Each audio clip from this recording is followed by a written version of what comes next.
Well, a huge welcome to everyone. We've got about 800 people who've joined on Zoom alone. I'll check shortly how many people are on YouTube. We're going to go live in about 5 minutes. We're just chatting informally to everyone at the moment. We're delighted to have two Cape Townians on the panel. So Rael, I don't know if you know Evan Kuzner, who's one of Cape Town's top chefs. He joins us this evening. Now. Evan, welcome. Albert, thank you. Great to hear from you. We're going to be hearing from you a little later, but just give us a 30-second version what you and other Cape Townian chefs are busy doing at this point in time to help those people in need. So what we've done, we started an MPC, which is a non-profit company, which I'm sure you all know. We started it on the 3rd of April. We've picked up our first ton of vegetables. We are currently now on ton 46, and we have now fed, we just get it up for you, we fed 374,000 people to date, all on money that's been donated by the public. And obviously we're needing to get more funds because no one can purchase the soup. So we are continuously having to, give it away. That's absolutely amazing. Well, we look forward to hearing more about it a little later on in this broadcast, and also to hear how people can help you in this entire process. Romy, I missed in the beginning, you are used to doing massive Shabbos dinners, like 40, 50, 60 people at Shabbos dinner. Your Shabbos dinners must have shrunk a little since lockdown began. It shrunk to the 5 of us, myself, my husband, and my 3 kids. And I'm missing the family. I'm used to spending big family Shabbos with everybody around the table, and I'm missing everyone. So I'm so happy to virtually welcome you all into my home. So are you still cooking as much and as lavishly as you did when you're cooking for 60, or have you scaled down the number of dishes that you do on a Friday night? I've totally scaled down the number of dishes. My kids and Dave give me their list of what they would like me to cook, and that's what I've been making. Do you make each one their own dish is what I want to know. No. We all come to a conclusion of what we are having for Friday and Shabbos lunch. Well, I want to ask Karen Malamed, because Karen Malamed, your family are all thin and you are a super chef. And when I asked your husband why, he says, no, when it comes to your family, you don't really cook for them. But I don't believe that's true. No, he's lying. But we do eat basic food, but I'm always experimenting. So, no, they eat very well. Absolutely. It's a myth that you can't eat healthy and delicious at the same time. You absolutely can. Exactly.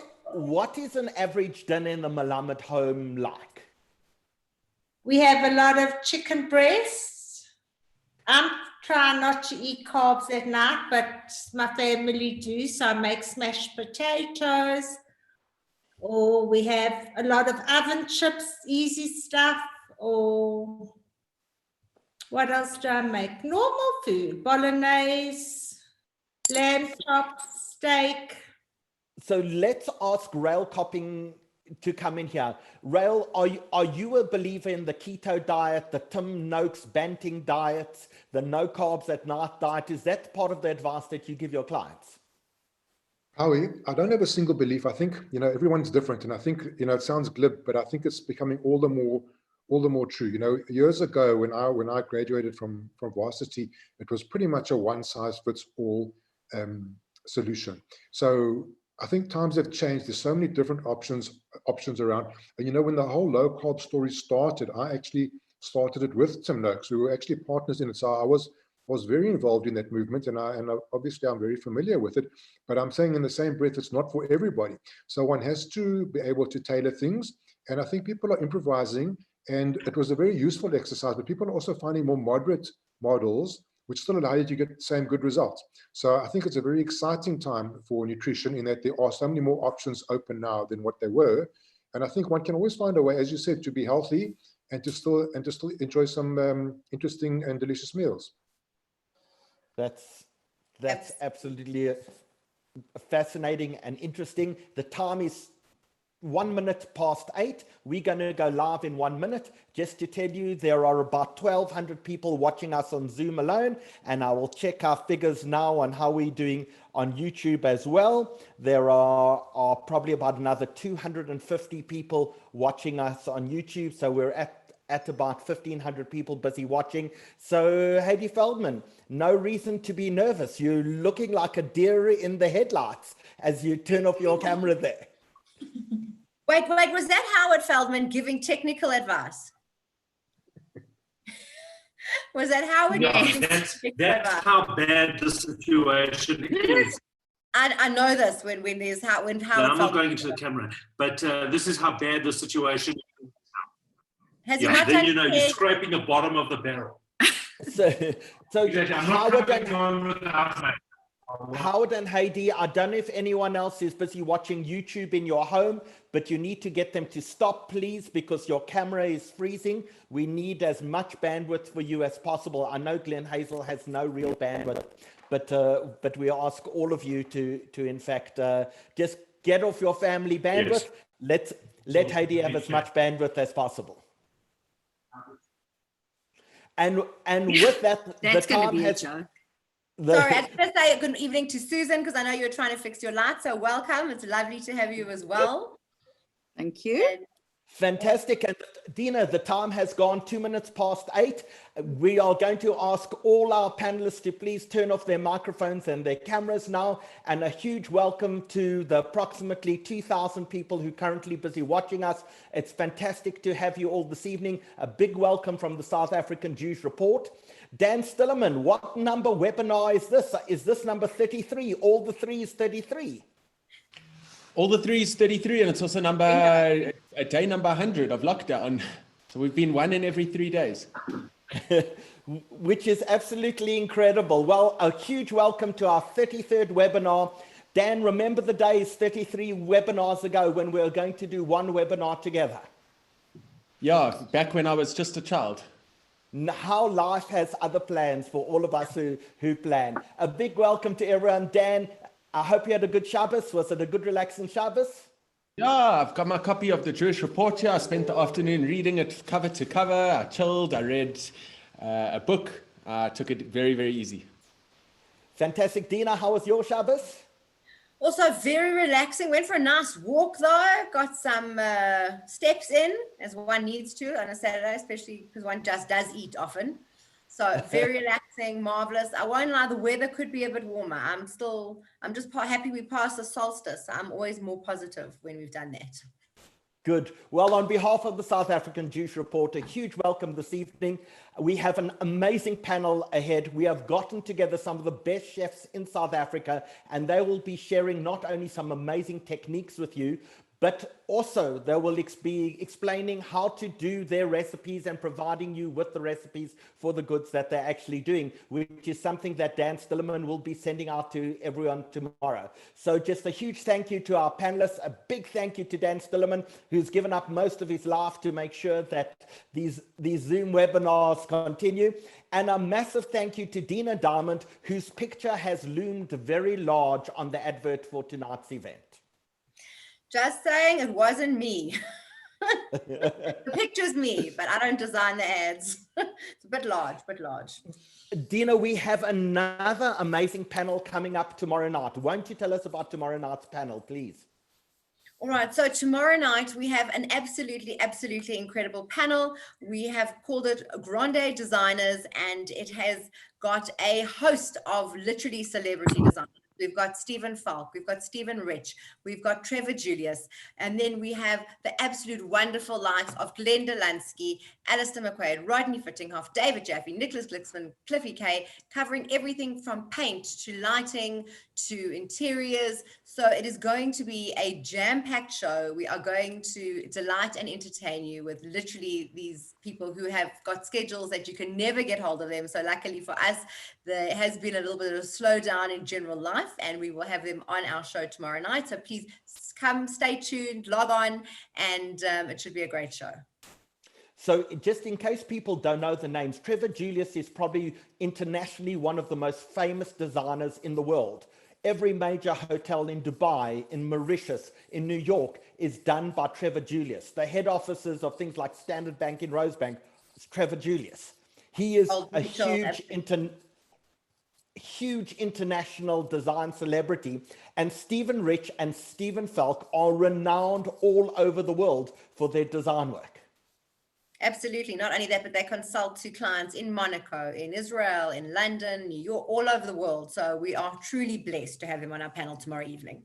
So Dina, what time tomorrow night is that panel? So that panel tomorrow night is going to be at 7 o'clock, and it should be enough time on a Sunday for everyone to be able to catch it and hopefully be up, well, depending on where you're going these days on a Monday, but to be up early on Monday. Dan, it looks like that lounge behind you needs a little refreshing tomorrow. Yeah, absolutely. I'm going to be paying close attention. Dan, you've put the link so people can register for tomorrow night. You've put that link already in the chat. And let us just remind people that at the bottom of your screen, there are a few buttons. There's one button called Q&A. If you have any questions to ask any of the people that we're going to be speaking to, please put it into the Q&A section. If you just want to chat, please click on the chat button and everyone can see your chat as well. And we'd love to know where you are this evening. So no matter where you are in the world, please just pop it into the chat section and let us know exactly where you're busy watching from. It's nice to have Robin Stain joining us from Irvine in California. Peter, I have no idea where you are, but you're always in somewhere really exotic. So really would be love to hear where you all are.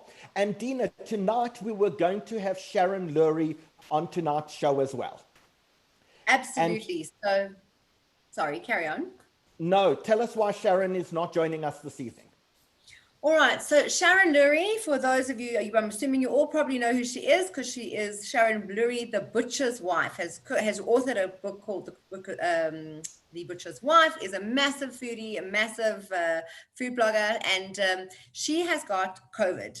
So she has got corona, and she has said that she wants everyone to know that she has it. And unfortunately, that is why she's unable to be here with us tonight, because she is very ill, but she is recovering, and she just wants everyone to know that she is sick, but the stigma of corona is something which should not exist, because for her, obviously, she just got it. She doesn't know how she got it, but thank God is recovering. But also just said she wants us to know that she couldn't be on tonight because she has it, and she wants everyone to know that everyone must take it very seriously, but that, again, there is no stigma attached to it. No one knows how you get it. It is a very catchy disease and a pandemic, and we all wish her well. We wish her a speedy recovery, and we also thank her for sharing that we can tell all of you her story. So thank you. Well, Sharon, we wish you a first flamer, a good, healthy recovery, and a huge welcome. I see we've got people in Pretoria, in Nelson Mandela Bay. We've got people in Joburg and London, and people in Boca Raton in Florida, Toronto in Canada, people in Cape Town, lots of people in Cape Town. We're having someone saying, where is Nida? I thought Nida was going to be on the show tonight. And in fact, Nida is going to be on the show tonight, but it is also her wedding anniversary, and she's popped out for dinner with her husband. Will we allow her that privilege? We will absolutely allow her that privilege, and there's a slight time difference to Lithuania, so you will absolutely see Nida on our show this evening. But we also have to mention tonight, Howie, what is the date? The date is the 4th of July, Dina. Absolutely. So it's American Independence Day. So we are delighted that this evening Saul Mervis from the Grill House is actually going to be teaching us how to do an American proper delicious hamburger. Absolutely, and that's why I'm wearing my American flag. And I see we we'll also make America great again, Howard. We will. We can do it. We can do it from South Africa. I see we have people joining us from New York as well, people from Camps Bay, from San Diego, from Plet, from Durban, from Mauritius. It's unbelievable how many people. Sheila from Cape Town, welcome. Hello, Etienne and Aubrey from Toronto. There are people watching us from all over the world. So I think we should get started. But before we can begin talking about recipes and food, I think it's really important that we actually start talking about nutrition. And we would love to welcome to the panel, all the way from Cape Town, Rael Kopping. Welcome. Thank you, Howard. Thank you very much. Thank you for joining us this evening. So let's in fact talk about nutrition at this point in time.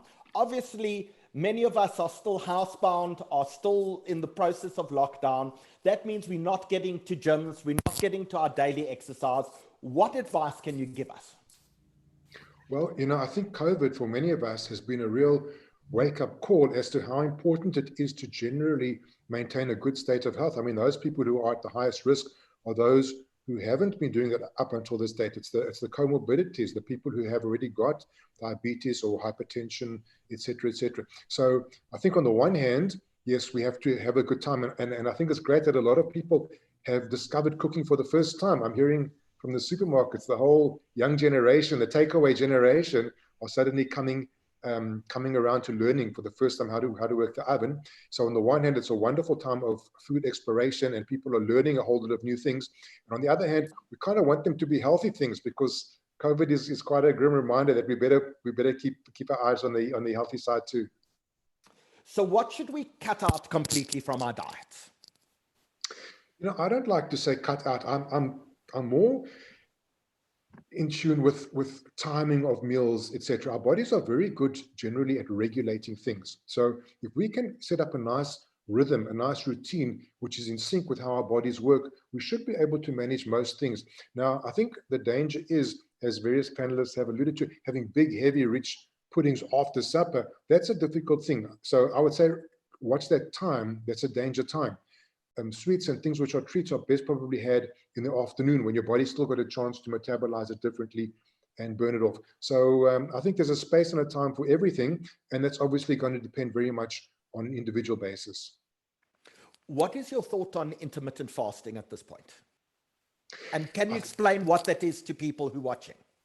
Okay, so intermittent fasting, it's kind of a new range, but I did a talk recently for quite a high performance company on what is high performance nutrition. And I actually did a thing on the monasteries through the Dark and Middle Ages. And what they were all doing then was intermittent fasting. So what it means is you'll have quite a late first meal of the day, which might be 11 or 12 o'clock in the morning.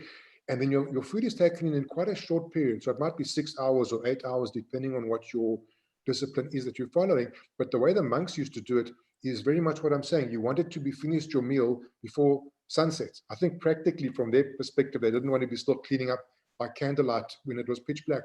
But I think there's still a lot of wisdom in that, because you are still working in rhythm with your daily cycle. So typically, you'll stop eating probably about 6 or 7 o'clock in the evening, and then you'll have a long fasting period, and you probably will eat the next day. Your breakfast will be about 10 o'clock, 11 o'clock. There's different permutations on it, but the idea is that during that long period of time, your body will run out of its quick, easy sugar reserves, and your body is then forced to tap into other reserves. And there's various other benefits around it.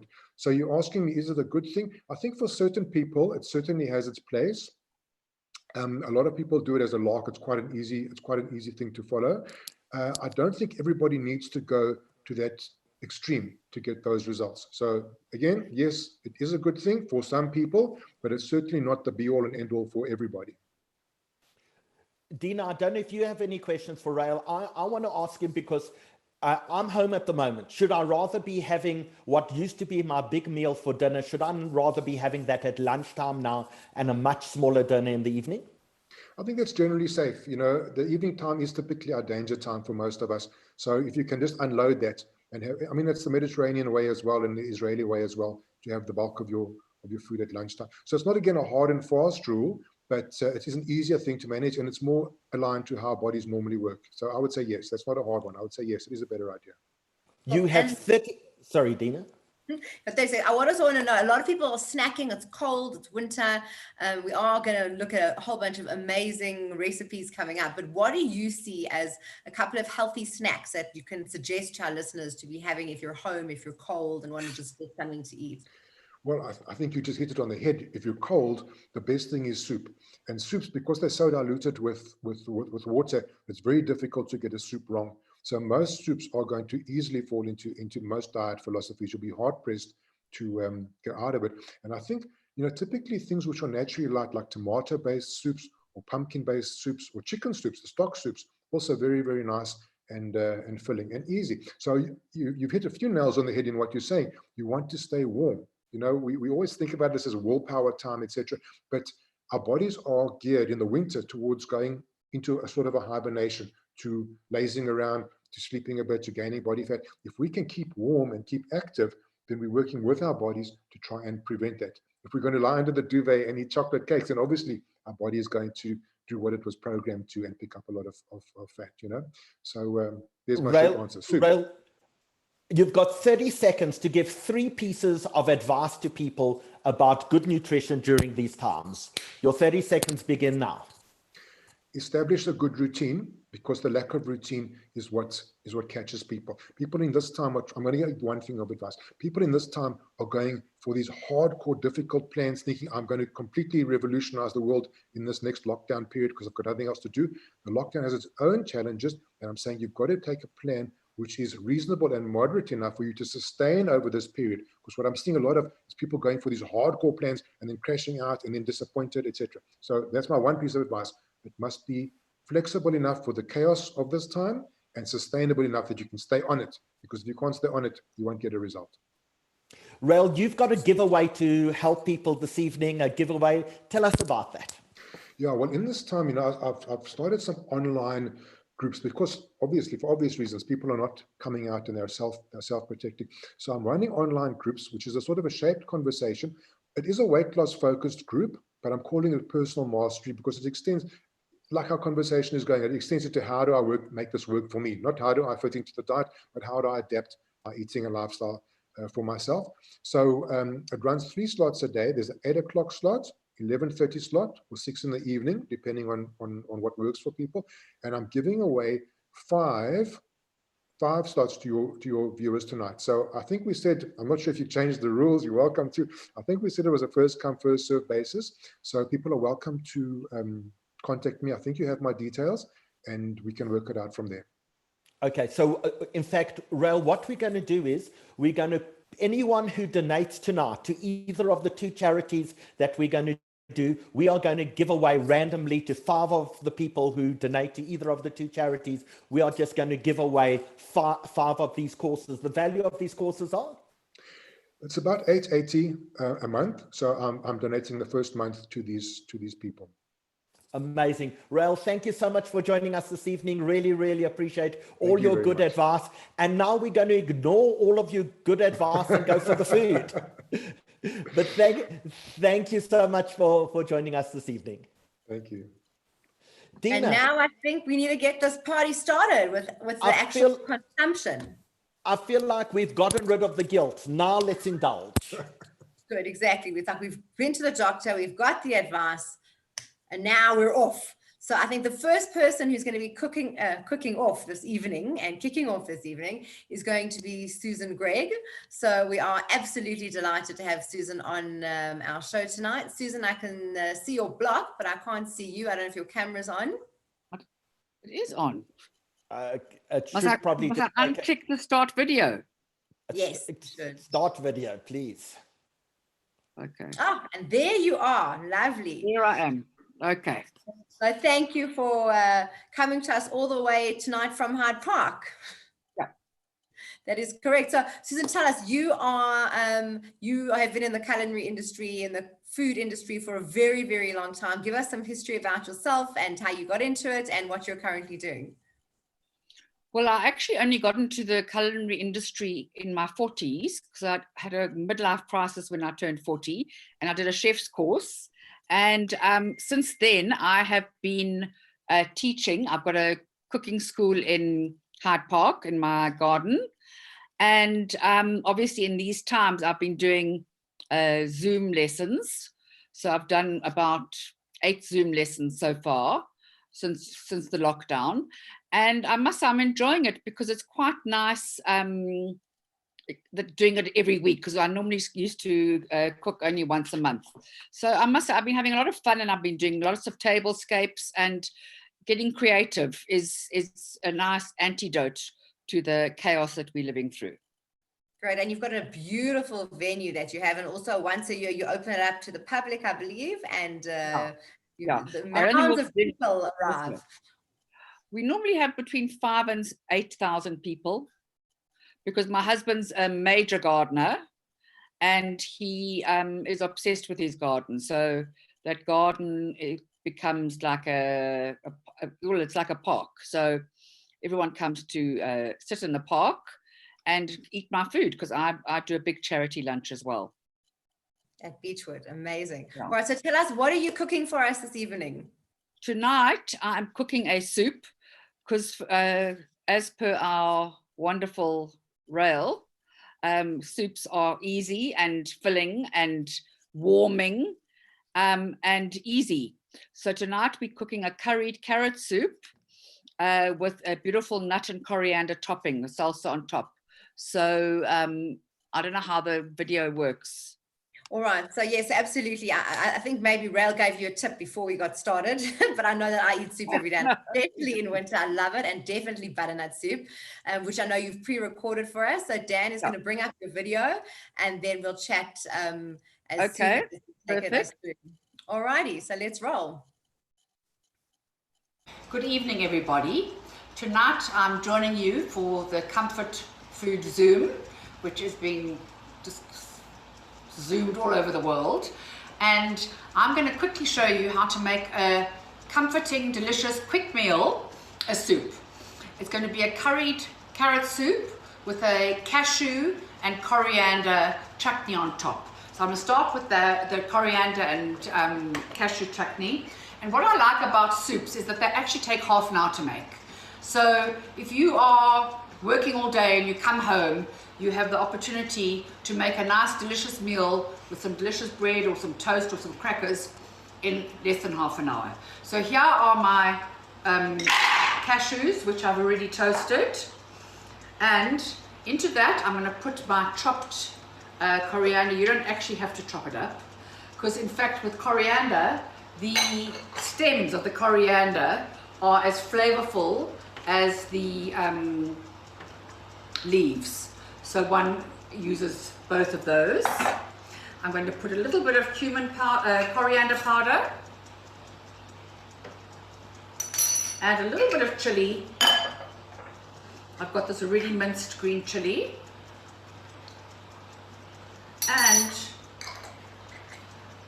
some oil, just some sunflower oil or olive oil, and a little touch of lemon juice, and we are going to, or lime juice, and we are going to whisk this up in our food processor with some salt. Don't forget salt, because salt obviously makes it more flavorful. So add a little bit more oil, and this is what takes the soup to another level, because you've got that wonderful orange color from the carrots and the turmeric and the tomatoes, and then you have this wonderfully green, emerald green pesto on top, or chutney, whatever you want to call it, and it's extremely attractive, and it takes the soup to a different level. It's no longer a gewone bowl of soup, which is fantastic.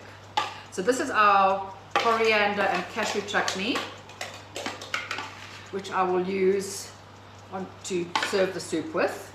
So that's that done. So we're going to keep that aside, and now we're going to start with the soup. So for the soup, what you're going to do is you're going to fry off the spices first. In any cooking, especially cooking where you're using spices, Asian spices, you have to release the flavorful oils in the spices to make the foundation of the soup delicious. So I'm just put a little bit of oil in here. I'm using sunflower oil because there aren't any olives in India, as you well know, so they use vegetable oils. And into that, I'm going to add a little bit of fenugreek. Now, what's so nice about all these spice powders is that first of all, they're extremely cheap, which is one good thing. And secondly, they last forever.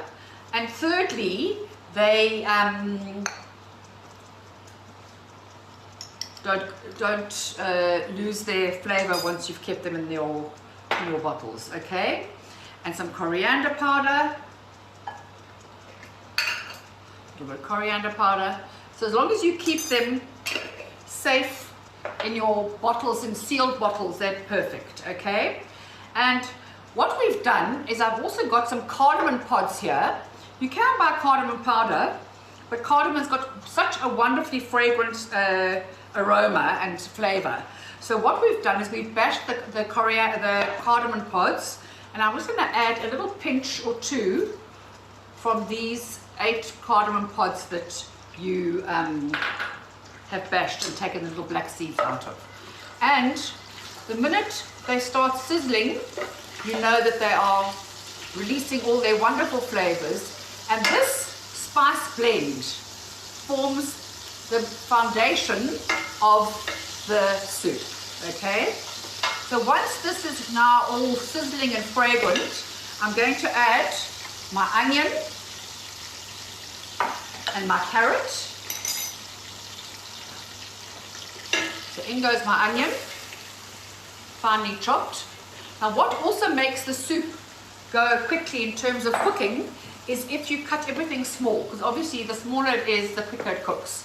So I cut this very, very small. Sometimes I even grate it, because it goes even quicker then. And I'm going to add a little bit of salt. And then we're going to add in our carrots. And we're going to fry until certainly the onions have softened and caramelized. And this part of the cooking process is very, very important. You need to caramelize the sugars in your vegetables to get that wonderful flavor. You can't just throw in the stock now, because you won't have that wonderful caramelized flavor that we are actually looking for. So I'm going to add a drop more oil.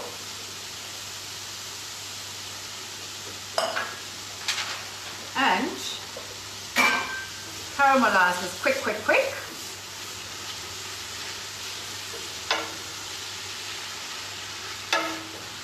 And then once these are caramelized, I'm going to add my cubed potatoes. Now you can either grate the potatoes or cube them. And the reason you need the potatoes in the soup is to give it a little bit of body. Otherwise it's quite a watery soup. So I'm not going to fry them down, because we don't need to necessarily caramelize them. But the onions and the carrots definitely need caramelization. So that's why I'm doing this. We might as well finish them. And then, once these are translucent and slightly caramel in color, what I'm going to do is I'm going to add my potatoes, my grated tomato, my ginger, which was a big piece of ginger, some chili, once again, some turmeric, which stops Alzheimer's apparently, and some garam masala. So this is my garam masala over there. So let me get a spoon and start getting myself ready for that. This pot seems so far away from me, but this is where the big fire is in front. Okay, so in go my potatoes. So what I've done is I've just cubed 2 little potatoes, and into that I'm going to add my onions and my ginger. So it's very much an Indian inspired soup, and I find Indian very soothing flavors in winter, because they are cozy and delicious and very, very flavorful. So in here I've got my onion, my initial spice blend, and my potatoes and my carrots, and into that I'm going to add a big knob of ginger, and I'm going to add all my other flavorings, which is some chili. My husband can't eat enough chili, he loves it so much, but if you don't want to add the chili, you can leave it out. Some turmeric, a teaspoon of turmeric, some garam masala, 2 teaspoons of that. And what garam masala is actually a spice blend, and every little village in India has a different, or every single household in India has their own garam masala blend, where they either put more nutmeg or less cinnamon, or more cinnamon and less coriander. So every household has their own peculiar special spice blends. And once I've added in a bit of salt, don't be scared to add salt, because salt brings out the flavor and things. This is going along merrily. And what I've done is I've actually heated up my stock in another pot. So once this is all caramelized, I'm actually going to pour warm stock over this. So it hastens the cooking experience as well. And then at the end of the cooking process, once you have softened all your vegetables and simmered it for 40 minutes about, because that's how long potatoes take to cook, then what we're going to do is we are going to blend it with one of those stick blenders and add a little bit of lemon juice and a squirt of honey to make it a little bit of sweet and sour. So it just smooths the flavor, and you might find at that point you want a little bit more chili, or you want a little bit more salt, and you'll do it at that stage, okay? So once you've done that, you're going to return it to the pot once you've blended it and added the honey and the lemon juice to balance out the flavors. And then we are now going to show you how to serve it. So I'm just going to let this caramelize a bit more, and then I'm going to add my stock, but I have a pot ready for you. So here this comes.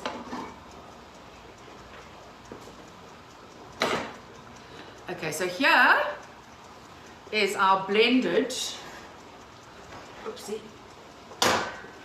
soup,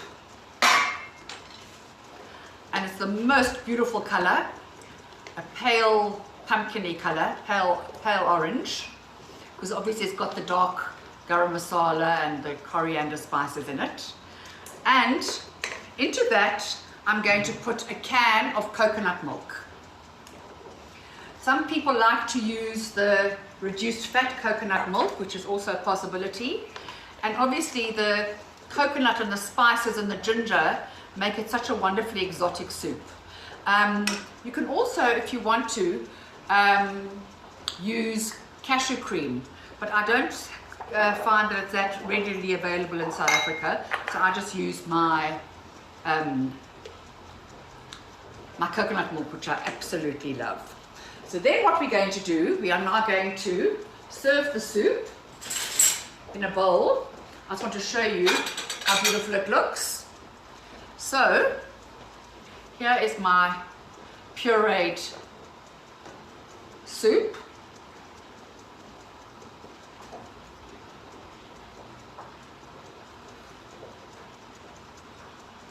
I'll just wipe the edge because I've made a little bit of a mess.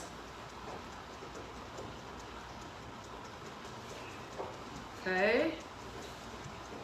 Whenever you serve soup, you have to have paper towel or something of the like ready. And then over here is this wonderfully fragrant soup. And on top of it, we're going to put a tablespoon of the cashew nut and coriander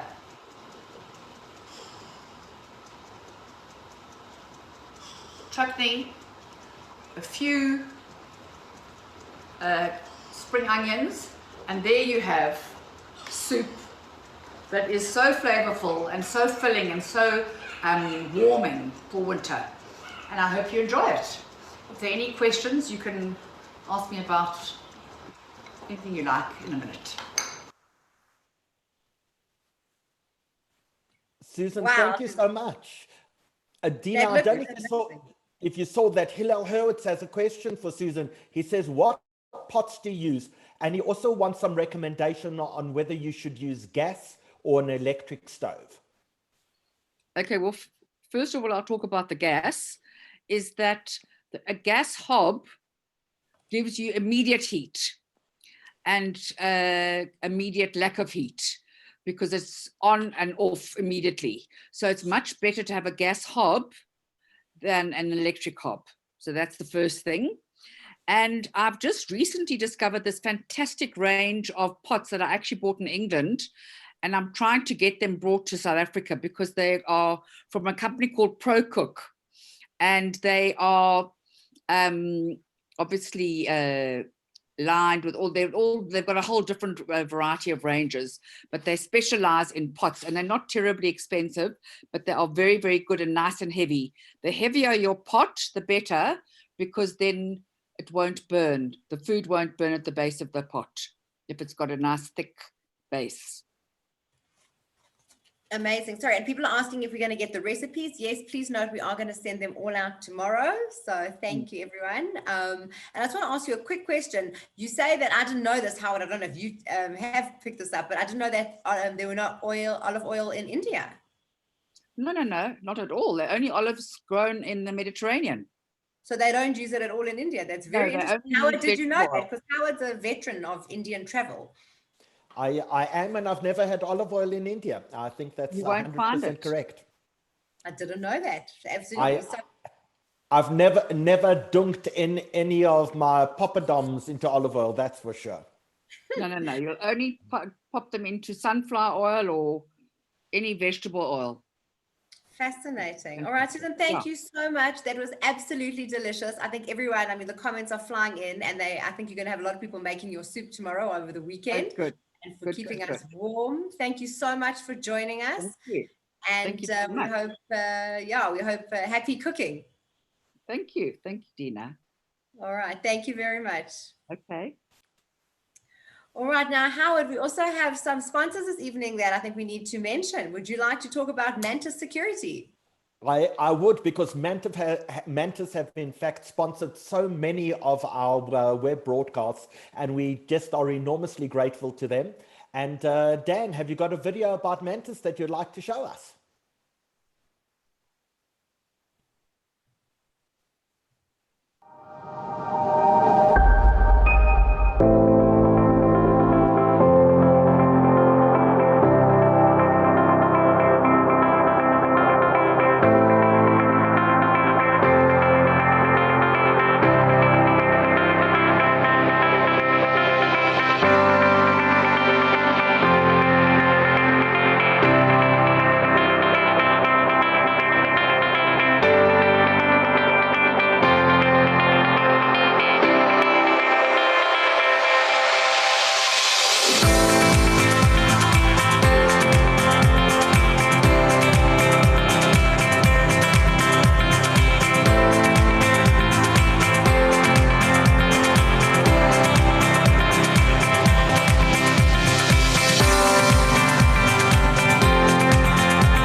Dina, I'm so looking forward to going back to so many of those places that Mantis protect and guard, whether it's popping into King David to get one of those delicious burgers, which maybe we should have featured tonight, or the Houghton Hotel where the food is so delicious as well. So looking forward to seeing all the Mantis guards at some of those amazing venues that they look after.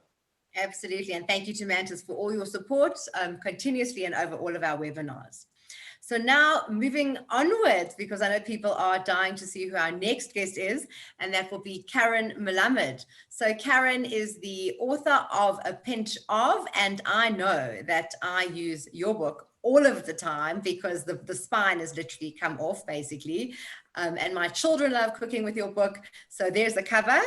So it actually took me a while when I got it to think A Pinch Of. So you obviously left that off on purpose, didn't you? Yes, because I always believe when you add a pinch of salt to something sweet, it brings out the flavor. And if you add a pinch of sugar to something savory, it brings out the flavor. Absolutely. So Karen, you told me that it was really difficult to produce a cookbook like this. How long did it take you? Oh, it took me about, well, to collect the recipes were years, and it took me about 2 years to write the book. Because you write it, you need a copywriter as well, you need a photographer, you need a food stylist, and you need one of these after every single dish that you do. Yeah, you need a proofreader, and I self-published, so that's why I think it took so long. So, Well, it's an excellent book. The book is now in hardcover, is that correct? Yes, it's now in hardcover. And in fact, by South African standards, it's a huge bestseller. You've sold more than 6,000 of these. Yes, I did. So a bestseller in South Africa is considered 2,000 books. And so you're a triple bestseller of recipe books in South Africa. Where can we, in fact, still buy them? Because it's a really worthwhile book to have. The stock is, the only shop that sells them is Moishi's Butchery. Otherwise, you can contact me on my email, which is malamudkaren@gmail.com, and I will sell them from my house as well. That's absolutely amazing. Thank you so much. The recipes inside look unbelievable. And you're, in fact, doing tonight one of the recipes from your book, aren't you? Yes. But I'm using a different meat. Okay, just before we get on to actually watching your video, you also have donated to us 5 recipe books. And when IyyaKa come up, which is in another few minutes, and they're doing these amazing food parcels for the community, for the first 5 people who donate 1,800 Rand or more to IyyaKa, we are going to, in fact, give 5 of your recipe books, 1 each to the first 5 people who donate more than 1,800 Rand to IyyaKa. Thank you so much. That's enormously generous of you. It's a wonderful cause. Thank you. Now tell us, Karen, what are you making for us this evening? I'm making trinchada. I have to tell you, I didn't even know what trinchada was. Okay, so Howard obviously knew. Do you want to explain to people what it is? Yeah, sure. It's cubes of meat. It's basically a Portuguese food, which is in a thick gravy, and then you eat it with chips and rolls, and you chunk it in, and it's real comfort food. Good. It sounds absolutely delicious, and we can't wait to see it. So Dan, without further ado, will you please roll her video?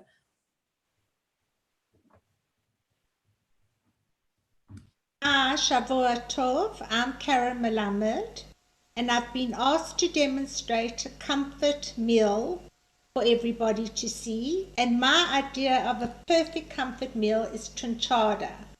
Trinchada being beef or chicken cubed in a delicious, luscious gravy, which is filled with onions, chili, white wine, and you then fry chips and cut up rolls, and you dip this into the luscious sauce, and it is absolutely delicious.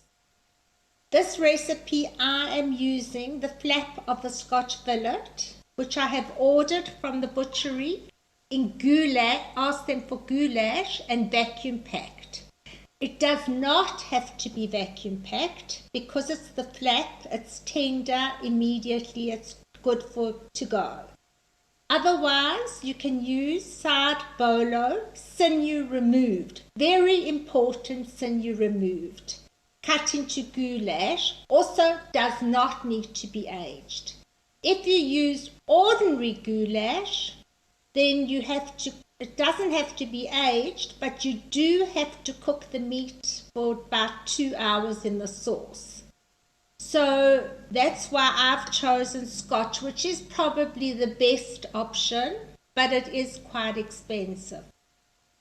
So what you do is I unvacuum packed it, rinsed it, dried it, and marinated it in olive oil, Worcester sauce, and soya sauce. Now I'm going to leave it like this just to marinate till I've cooked my sauce, and then I'm going to fry the meat. My other option is I could marinate it in the morning or a few hours ahead and cover it and put it in the refrigerator till I'm going to fry it. So now we've got our meat marinating. Let's start with the sauce.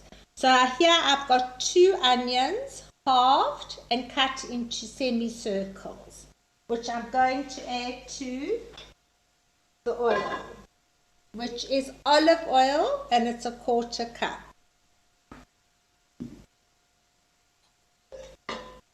Sorry, my oil was hot. I took it off. So now you fry your onions till they're translucent. So it should take on a slow, rather do it on a low heat, because if you do it on a high heat, they're just going to brown and not cook. Now we're going to add the garlic to the onions. 3 cloves of crushed garlic. The beauty of cooking is if you don't like so much garlic, you can use less garlic. If you don't like garlic at all, you can leave it out. But garlic definitely gives it a more Portuguese flavour. Pity you guys can't smell the aromas in my kitchen because it is smelling delicious. Now we're going to add some flour. Just to thicken the sauce a bit, it's 2 tablespoons. I've sifted it already, so if you haven't, then sift your flour for kashrut reasons. Mix in the flour, and you've got to cook your flour, otherwise your sauce is going to taste like raw flour. So just let it cook a little bit. I'd say like 3-4 minutes, give it a chance to just boil up a bit. Don't forget, once you've added your flour, you must stir all the time, and even when you add your liquids, you must continue stirring. So now we're going to add our wet ingredients, which is a tin of tomatoes, which I have crushed in the Magimix.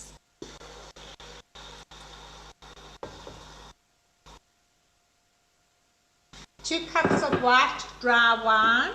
I use a Chardonnay or any white dry wine. You could use red wine, and you could even use beer for this recipe. And then I've got 1.5 cups of beef stock, which I didn't have beef cubes. I used the powder, so I used 2 tablespoons of beef stock powder to 1.5 cups of water. Now continue stirring continuously until your sauce is nice and thick. And then we will start adding the spices. Okay, the sauce is simmering now. And now I'm just going to add the lemon juice as part of the wet ingredients. It's 2 tablespoons of lemon juice. And it's now ready to add all the dry spices. So we're going to add a bit of sugar, a pinch of sugar, a teaspoon of salt, half a teaspoon of black pepper. Now this is where you use your discretion. In here is 3 teaspoons of dried red chili flakes. You can use, as if you like it hot, use all 3. If you don't, you just use a teaspoon. So we like it hot in my family, so I'm adding all the chili. And there's 3 bay leaves.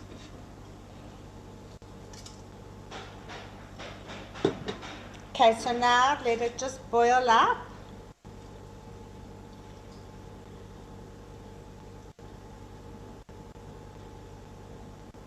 Okay, we can leave it on low, and we can start frying our meat. So now use a non-stick frying pan or a wok and heat it on high heat. And the reason why we're using high heat is because we don't want the meat to simmer, we want the meat to brown. And because you don't want the meat to simmer, you've got to fry it in small batches. So lift up a small batch of meat. I would say this is a small batch. Leaving the marinade behind. We don't want to make water. And add it to the hot frying pan. and stir all the time. Each batch has got to fry for about 3 minutes. And once it's fried, you add it to the sauce. But what we're going to do is add a bit of salt and black pepper to each batch. Just a little bit of salt and a bit of black pepper.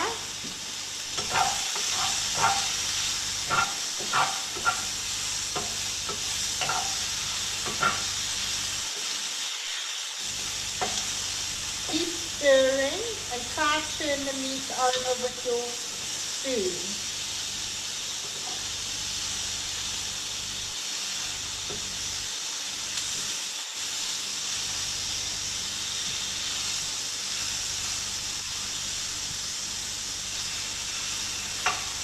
Okay, it's almost done.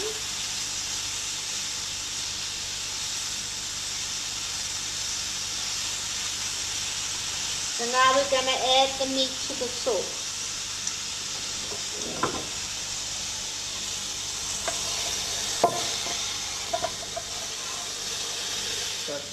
The last batch of meat is cooked and I'm adding it to the sauce. Now you can just let it simmer in the sauce until you serve it. Otherwise, you can switch it off if you're not going to serve it straight away and just heat it up later for about 10-15 minutes, simmering it and stirring often. Now we're going to serve it with delicious crispy fried chips. And these chips, I'm trying to make as least fattening as possible, so I'm doing them in the oven. Que joguinho, galera. Eu consigo bem essas garças. From Woolworths are delicious. So now parboil this potato and I cut them in thick wedges. You want them crispy on the outside and soft and mushy on the inside so they absorb all the gravy when you're tunking and eating. So what you do is you take ordinary vegetable or sunflower oil.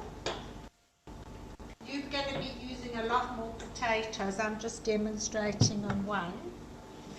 And you just toss it in the oil. Then you put it on a baking tray, which has been covered with a sheet of baking paper.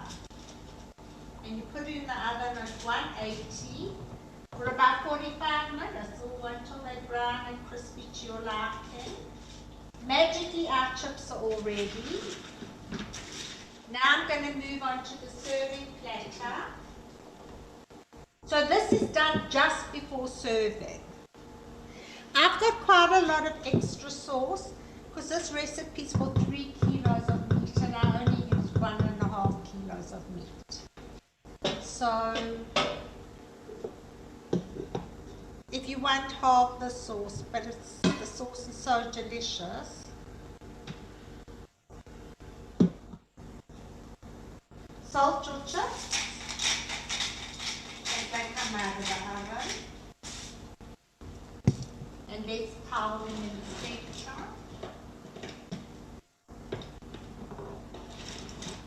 In fact, before I add our Portuguese rolls, I'm just going to pour some extra sauce over.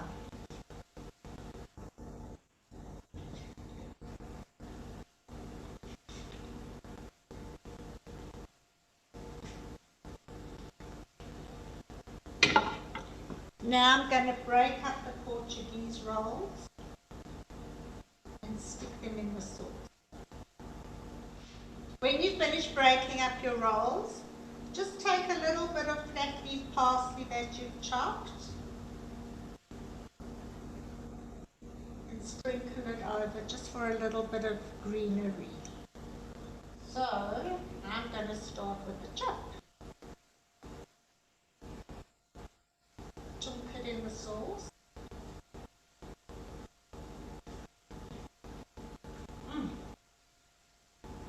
Beyond delicious. Thank you you everyone for watching. I hope you enjoyed yourself as much as I did. Thank you to the Jewish Report for the wonderful work they do. And I'm so grateful that they asked me to be on this show. Enjoy. My family can't wait to tuck in. So good night. Wow. Now, mouth is watering. That looks phenomenal. Karen, so is that just something you whip up at home on a general basis, saying that your family does definitely get well fed? They do. They do. And it doesn't take long to make. It's really simple. Dina, are you going to tunk? I think the word Karen used was tunk the bread into the middle. There's absolutely no doubt I'm going to tunk. And I love the fact that you've changed your flag, Howie. It's marvelous. Always in it is a Portuguese dish. But Karen, there are a lot of questions that have come in. So let's try get through these as quickly as we can. First question, is your recipe book available in Cape Town? No, but I do post with Postnet to Cape Town.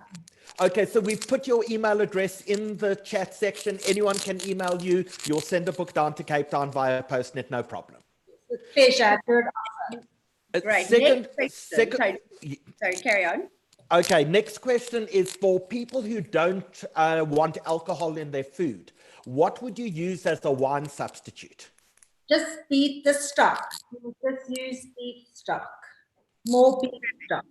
But not too much either. Just probably another tablespoon and an extra 2 cups of boiling water instead of the wine. Okay, cool. Dina, questions from your side? Okay, so someone was just asking about baking paper. Where can you buy baking paper from? From Pick n Pay? Yeah, anywhere. You can buy it anywhere. Any supermarket. Great. And then what seasoning can you put on the chips apart from salt when baking? You can put what's that stuff? Peri. Okay. Karen, there was a question. What frying pans would you recommend? I like the Jamie Oliver frying pans. I think they last long because often the non-stick pans don't last very long, but the Jamie Oliver seem to last like a long time. And someone from America wants to know what sort of cut of meat should they be asking for in the United States? I think they name their meat differently there to the way we do here. Yeah, well, it basically would be a fillet. I'm sure you get fillet there. Okay, so you would use cut up fillet. Yeah, cut up fillet. Yeah. All right, and then do you need to add salt to kosher meat? Is kosher meat not very salty? No, you definitely do need to add salt. But my one tip to everybody is when you're cooking is please taste your food before you serve it. Because often it does need a little bit extra salt or pepper. And you must taste your food because you must know what you're serving your guests. So just a reminder to everyone, please, if you have questions, put them in the Q&A section. You'll find a Q&A button at the bottom of your screen. So rather than sticking them in the chat, it just makes it easier for Dina and myself to see your questions if you put it into the Q&A section. Karen, thank you so much for joining us. That looks absolutely scrumptious. I wish I had a Portuguese roll with me because I would just lean straight over and tunk it directly into that sauce right now. It looks unbelievable, and I think on these cold winter nights we've been having the last few weeks, there could be nothing that would be more appealing than a trinchada and a Portuguese roll just to tunk in. Yeah, ask my family. They've been eating it the whole week. Thanks so much for joining us. Much, much appreciated. And just a huge thank you to you as well for 5 copies of this book that we'll be giving away this evening. It is the most unbelievable hard copy book available at Moishi's Butchery in South Africa, in Johannesburg, or alternatively, Karen, give us very quickly your email address again. People can email you and you'll post them a copy. It's malamudkaren@gmail.com. Okay, and Dan has just put that into the chat section as well. Karen, thank you so much for joining us tonight. My pleasure. Thank you. Thank you, Karen. You're outstanding. We love your work. Thank you. God bless. Bye. Dina, where are you? I am here. Have you The lost me? correct answer is IyyaKa. Oh, you're so clever, Howard. IyyaKa, indeed. And that is why we are so lucky to be having Jade Moss on the line with us. Jade, will you unmute yourself so we can talk to you about IyyaKa? Hi, everyone. What a pleasure it is to be here. Thank you so much for having me. Thank you so much for being with us. So, Jade, we believe that you are involved in an absolutely wonderful initiative, and we'd love you to tell us more about it. Thank you. So, IyyaKa was actually started in response to the COVID pandemic. Unfortunately, I think we've all been witness to what's going on in our community, and unfortunately, there are just so many people that are really suffering through this time. So, me and my partner, he actually doesn't live here, Dudu Azaraf, he lives in Israel, but we decided to come together and to help families in need with specifically Shabbos food. We know that Shabbos is something that's so important to us. We love and value it. It's such a good quality time with our families, and we really wanted to make that happen for other families. We know that families are struggling so much to the point where they're unable to even buy a challah and like a beautiful Shabbos meal to put on the table for them and their families. And we thought, what can we do to make this happen for so many who really are in need of it during this time? So that's when we started IyyaKa, and we are an organization that relies purely on donations, and with whatever donations we get, we feed family Shabbos meals every single week. So currently we are feeding 40 families. The list grows and grows every single day.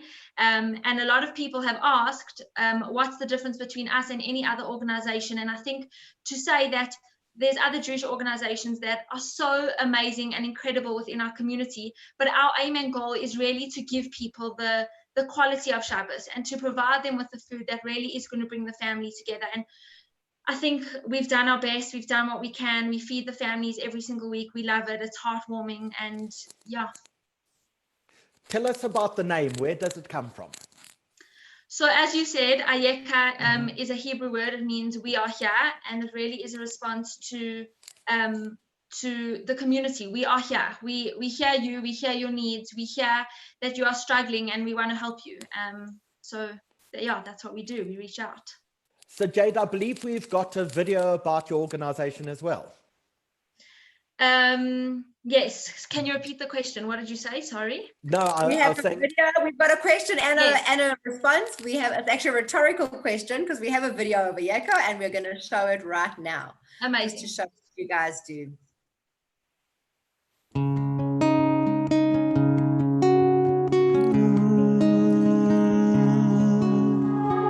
הלב שלי נקרא לשניים, מה שלא ראתה שפחה למים, כמו סופה מן הים עולם, כמו טרפה של מרים פועם, ואין תרופה בעולם. הלב שלי מרים ידיים, כבר מועד לא עומד על הרגליים, שבר כלי שאין בו כבר מה, והשמיים הם לי חומה. Throughout our lives, history gives us those opportunities within our lives to truly be counted, to pick up our hands and make a difference. COVID-19 has been one of those times. We've all got the opportunity to be part of history, change history and transform the lives of those most vulnerable across all communities, across all specters and spectrums, across the entire South Africa. Please join us to make that difference, give, participate, and let's be part of history.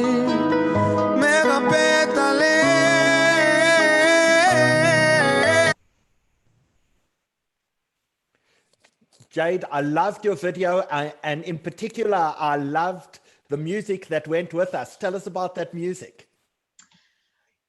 So that is a song that is by Yeshari Bo. I think we just wanted to put a Jewish spin on it, showing that we are giving of our hearts, we are showing of ourselves, we want to help the community. That's what we are here to do. I mean, I know for me personally, I've seen how so many Jewish families are really, really struggling through this time, and the only way we can help is when we come together, and that's what that song means, and that's what our organization means.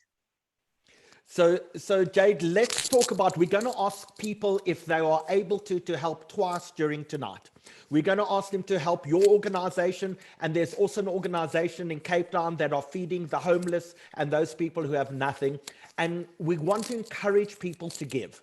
So let's talk about this. for the first 5 people who donate 1,800 Rand to allow you to do Shabbos kits, we are going to, for the first 5 people, give each of them one of Karen Malamud's amazing books, A Touch Of. Then Limor Ashkenazi has Limor come to us. Limor Azaraf. Is it Limor Azaraf? Sorry. Yes. Who are She's not Ashkenazi. I'm sure she's Fardi. She's as Fardi as they come. Is Limor Azaraf is going to donate 5 dresses to the next set of people who donate 1,800 Rand or more. In addition to that, anyone who donates more than 500 Rand to your charity or the other charity tonight is going to go in a draw, and Hardy Feldman is giving us 5 babkas and challahs, a whole pack from Hardy, as well as we got from Rail Copping, all of these amazing diet courses that he's doing. So anyone who donates more than 500 Rand to either yourself or alternatively the other charity tonight is going into a draw for that as well. But so the first 5 people who give 1,800 Rand or more to you, we're going to make sure they get this recipe book. The next 5 people are going to get Limor Azaraf's dresses, another amazing prize. So tell us, how do we in fact make sure that people get Shabbos packs to allow them to have Shabbos dinner? Tell us how we do that. Okay, so obviously, as I said, we rely on donations, and as soon as we have money in our account, enough money to support the 40 families that we feed weekly, every single Thursday, a group of us come together and we pack for these families, obviously with all the COVID-19 protocols in place, which has been quite a struggle because we've only been able to have a few people packing, and there's actually so many people who want to help. It's incredible. Once we've packed those 40 parcels, we make sure that they're delivered to the 40 families. So there are so many ways you can get involved after this panel. If anyone would like to contact me, I'll post my number. They can send me a message. If you'd like to help by contributing a monetary donation or contribute by helping to deliver or helping to pack, anything you do for these families is so greatly appreciated. You have no idea the lives you'll be changing. Just to see them being able to have a Shabbos dinner like we are so blessed to have every Friday and Saturday is amazing. So yeah. So your bank account details are in fact on the screen. You would like proof of payments to go to fingertipsofafrica@gmail.com. I'll put my cell number and they can send it to my cell number as well. That's absolutely amazing, because let's face it, at some point in time, people are going to say, where were you during the period of COVID? And you want to answer what? Where are you? We are here. IyyaKa. Fantastic. Thank you so much. Thank you so much for joining us tonight. Thank you so much for having me. Great. Dina. Yes. What do we have next? So up next, we have Romy Rabinovitz, who is one of the entertainers of, I think, our absolute generation and of our community. She has these massive Friday night dinners, which she considers more intimate family affairs. And we'd love to hear from her more now. I think, Roms, you're on mute. So if you could just unmute yourself so we can actually speak to you. I think that, Romy, you were saying that you are missing your entertaining at the moment. Deans, I'm so missing having everyone, and I'm just so excited that I can virtually welcome everybody into my kitchen. All right, so tell us, why is it that you love cooking so much? I mean, you literally consider about 60 people a small, intimate dinner. What is it that drives you? Well, I've always been a foodie since I was a little girl. Really, I have. And I even remember cooking in my Auntie Zoe's kitchen and making toffee apples with her and Florentines. And I've just always loved cooking. And there's nothing that makes me happier than having people in my home and sharing Shabbos with people and entertaining together. I always find that when I'm setting my table on a Thursday night, I always say, I'm going to set an extra 5 places, because I know by the time Friday night comes along and when I open that door, there are going to be an extra 5 people or 6 people that have decided to join us. And I'm just so happy to have an open home. Amazing. And we also have on our show tonight, Nita, coming all the way from Lithuania. Now, I believe you and Nita have discussed, Nita herself has written a cookbook, and I believe that you two are thinking about writing your own. So we actually met in March. We were so excited, and we were going to actually start organizing recipes and all sorts of things together. And then COVID happened. So please God, after COVID. Amazing. We actually, when Nita had the launch of her cookbook in South Africa, we did a Wheat Soak function at my home, and Nita launched her book at my house. Absolutely. She's on the screen. You can wave hello if you want. We have welcome to her formally it's her wedding anniversary. So we are so thrilled that she could join us this evening. And I'll see you sending love. Now, Ron, tell us tonight, what are you making for us? What is your comfort food for us? So, Deans, the minute you asked me about comfort food, the first thing that came to mind was my overnight lamb. I absolutely love serving it to my guests when they come for Shabbos lunch. It's so easy to make. Honestly, I don't think it takes more than 10 minutes. And it's cozy and it's yummy and it's delicious. And I think everybody will really enjoy it during winter. That's my type of comfort food and our family.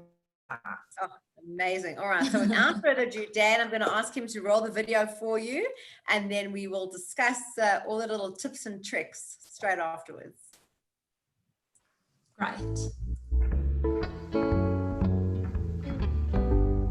The ingredients are simple ingredients that you really should have in your pantry.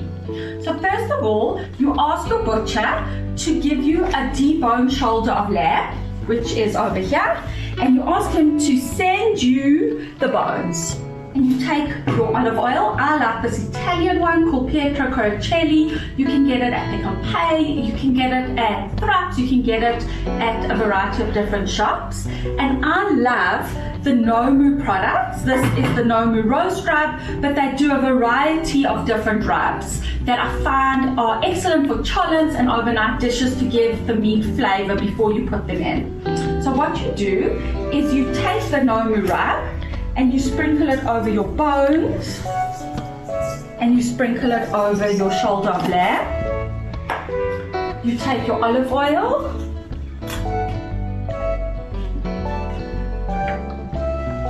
and you rub it in.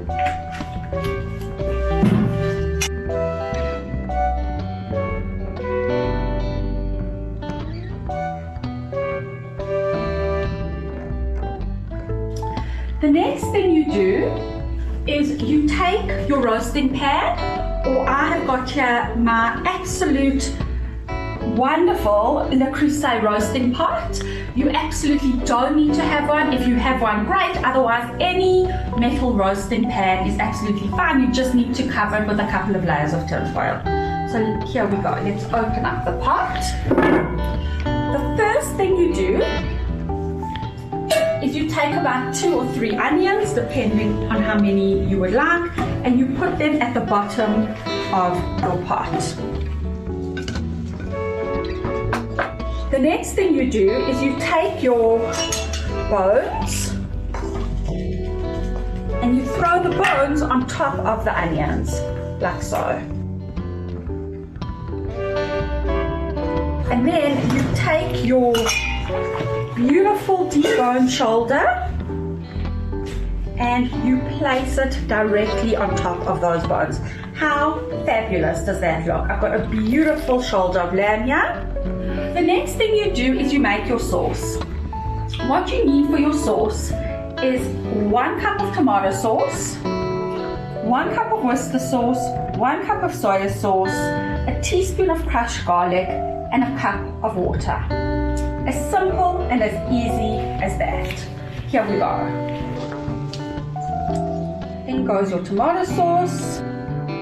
In goes your Worcester sauce.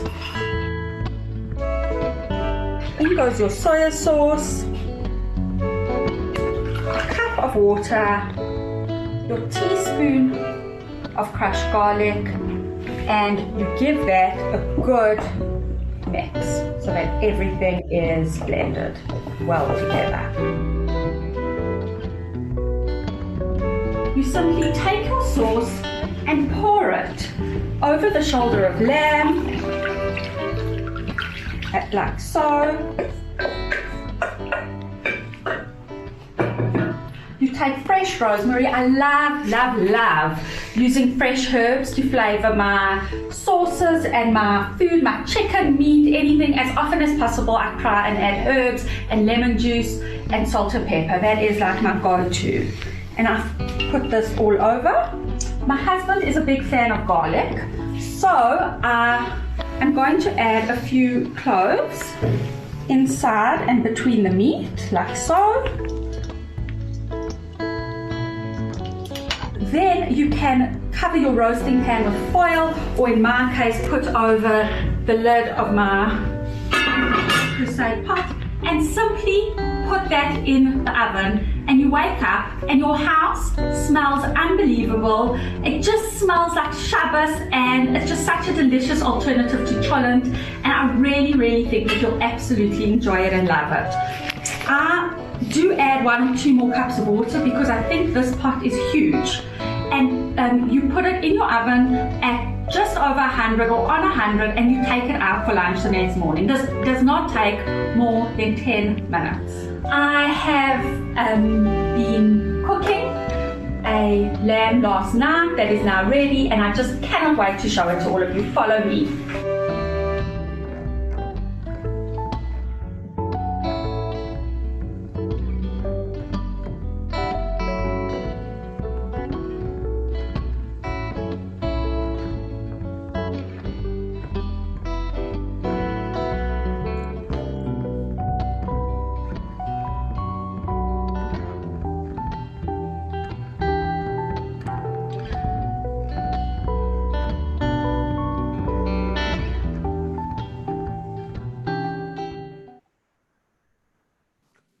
Wow, Romy. Yummy. How many people will eat that big chunk of meat? Well, it could serve between 8 and 10, but I've got a 15-year-old son who could probably eat that all on his own in one sitting. He's eating me out of house and home as we speak.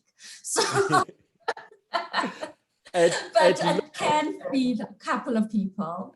It looks so scrumptious, and we've got lots of questions that have come in. Oh, yeah. The first question is, what is the name of that Nomu spice that you were using? So they've got a beautiful range. I use the roast rub, but there really are nice ones. There's a barbecue one, there's a poultry one. They've got a whole range of rubs. I use whatever I have at the time, but that was the roast rub. We have another question that's coming to say, is this vegan? It is definitely not vegan, and there's no way to make it vegan, and we are big meat eaters in our house. Another part of the Banting diet. There we go. Romy, our next question for you is, do you need to do the whole shoulder, and can you do it with the bones attached? So I've never done it like that. I always do the deboned. And I've always put the lamb on the side exactly as I've shown you. That's how I've always done it. Brenda Solomon wants to know, can you do it in the slow cooker? I really think you can. I'm sure you can. I haven't done it because I love doing it in my pot, but there's no reason why you can't. And then Vivian Sachs says, I thought olive oil is not healthy when heated. Which other oil can one use? But I think if you're doing a Greek dish, you probably have to use olive oil, surely.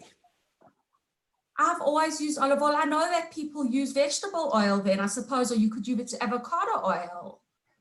Maybe I think that may be an unfair question to you, but I'm sure Brenda can go Google that. And the last question for you is, what do you usually serve as a side with your lamb?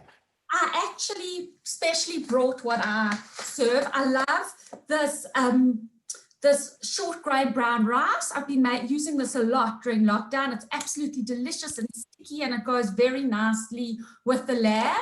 And I also love a whole wheat couscous. And I think also just a delicious fresh green salad with baby gem lettuce and radishes and cut up cucumber and carrots and put over some herbamare and some olive oil and lemon juice. That's just my go-to. Love that. Now, you were talking a few minutes ago about writing a cookbook with Nida, who has joined us from Lithuania. Nida, Hi, how are you guys? happy anniversary to you. How Thank many years? you. How many years? 12, I guess. Yes, 12. 12. I need to ask my husband. He's keeping the count. We love the fact that you're wearing a Springbok jersey. Yes, that jersey was with me in Japan, and I was in the game. And I think this brought luck to your team. So I'm forever a fan of South African rugby team. So tell us about your relationship with South Africa. Your husband was, in fact, Lithuanian ambassador to Israel. Is that correct? Indeed, and to South Africa as non-resident ambassador. Yes. So you, in fact, used to come visit us very often when you were the ambassador's wife. Yes, and it was never too enough. We always, with yet another visit, we would love to come back. So we kept coming and still keep coming. The last time we've been to South Africa was March, and we left South Africa the last day before the lockdown. So we were the last guests to visit South Africa before the lockdown happened. But South Africans, particularly in our community, know you most importantly because you have processed so many people who have applied for Lithuanian passports as a second passport. That's correct. That's correct. Yes. And I have so many friends, you know, I consider those people not my clients, but my family, my friends, and I don't know, my brothers and sisters. Yeah, I think Nida literally knows more people in our community than the people in the community. That's how I feel. That's how I feel that this is my community, basically. So in fact, towards the end of the month, we're in fact going to be having a Zoom webinar on second passports, and Nida, you'll be joining us again. Thank you very much. It will be my big pleasure. Now, besides for being the person who manages to get South African European Union passports, you are also a food blogger. You have written a recipe book already. Tell us about that. Well, that's something I do not for business, but for enjoyment. This is my hobby. This is what I do after the work hours. And yes, I've been blogging for over 10 years. I have about 120,000 unique visitors a month in my blog. So it's a huge thing. You know, it keeps me busy. I need to do all the time new stuff to put in my blog. And that's what brings me a lot of joy. So and not only does she write the recipes, sorry, Howard, I have to tell you, but she actually, when Karen was talking about her book and how difficult it is to get all the different components of the cookbook, Nida actually takes her own photos because she's also an unbelievable photographer. Thank you very much. You know, I love to be independent. This is why I do everything myself, because, you know, food is too complicated thing. So, you know, it expires very quickly. So you have to have everything on hand to document it until it gets cold and not beautiful. Nida, is your recipe book available in South Africa? Actually, it was published by Penguin Random House in South Africa, but unfortunately, I think it's sold out. I just repurchased as an author the last couple of, I think, 100 copies. So I still have it for someone if someone is very much interested. So Nida, also people who want to follow you on your blog and follow you on Instagram, tell us how we find you. Yes, so Instagram is a little bit easier because it's a lot of pictures, but on my blog, I'm blogging in Lithuanian. It's encrypted. But you know, I tried. I'm sorry. Yeah. I even went to. I've eaten in Nida's house. I've been to Vilnius. I've been to Lithuania. She's the most gracious host, and made an actual apple tart for me. I remember, and it was with almond flour. And I said, "Oh, where do you get your almond flour?" And she said, "Well, I make my own." So straight away, I knew I was out of my league. So Nida, Barbara wants to know, how does she get in touch with you? You will, of course, post your details in the chat, as well as we'll be sending out your details Sure. as well when we send all of this out. But when we were discussing what you should be making for us this evening, I said I thought Nida should be making herring under the blanket. And Dina said to me that herring does not constitute comfort food. Can you explain to people what herring under the blanket is? Well, first of all, herring is I don't know, in our blood perhaps, but it's only because of Jewish people, I guess. We are familiar with herring and we are loving it. We eat it for all the, I would say not only every day, but also on holidays, and herring is part of our lives. And herring under the blanket is just herring covered with all sorts of other ingredients, potatoes, beetroots, mayonnaise, apples, all sorts of, things. And it really looks like as if herring is underneath and there are layers and layers and layers on top of it. So it's our holiday food, basically. But I wouldn't consider, I wouldn't expect anyone in South Africa to be, willing to try it. One of my Albert favorite, will always try your herring, don't you worry. one of my favorite Lithuanian dishes, but what Anita also, people don't realize that what we consider traditional Jewish food is often just Lithuanian food. That you can walk into a supermarket in Lithuania and buy gefilte fish or chopped herring, the sort of things that we think is unique to us, but in fact isn't unique at all. That was very surprising for me, because when I moved to Israel and when I discovered that you guys are eating this Lithuanian food when you consider your food, so I was a little bit shocked, because I said, no, it's not Jewish, it's Lithuanian. And then we had a few hours of, explaining things. And then I understood that we share it, that's our common heritage. And this is what unites us, I guess. Amazing. But tonight she's not making us herring, Howard. I'm just telling you. I know, although Nida said to me when I asked for herring under the blanket, I'm such a Litvak. Oh, yes. We could issue passports, perhaps, for people who list few dishes and they are 100% Lithuanian. 100%. If I were the decision maker, I would be issuing passports based on that. Thank you. So tell us, what are you making for us this evening? Well, Dina, when you invited graciously to take part in this program, I was thinking, what's the comfort food, because we are in the middle of summer. It's boiling hot, now. So we are upside down, or how do you say? So I decided to choose something with this comfort food at this particular time. But I think this food is comfortable for entire year. So I decided to do a version, a little bit easier version of holishkes. It's like stuffed cabbage leaves, but I was doing it not in the cabbage leaves, but in the peppers, which are right on season. So I thought, maybe it will be something which will inspire to cook someone something Lithuanian, Jewish. I do not know. I'm not taking any position in that, because I think it's just common. Amazing. So we've got your video. Dan's going to roll it, and then we'll come back and chat afterwards. Here we go. Thank you. Thank you so much. Hello everyone, hello from Vilna, from the heart of Lithuania. Shavua Tov to everyone. Dina, thank you very, very much for inviting me to this amazing channel, and for this opportunity to say hello to my beloved South African friends, to my family, to my South African family, to all the Litvaks, my brothers and sisters, and to send you guys best regards from Lithuania, to wish you to keep strong, to keep fighting with this coronavirus. We in Lithuania are already behind the lockdown. We are back to life. I very much hope and I very much wish that you guys will be back to life as we are very, very soon. Just few more perhaps days or maybe weeks to go.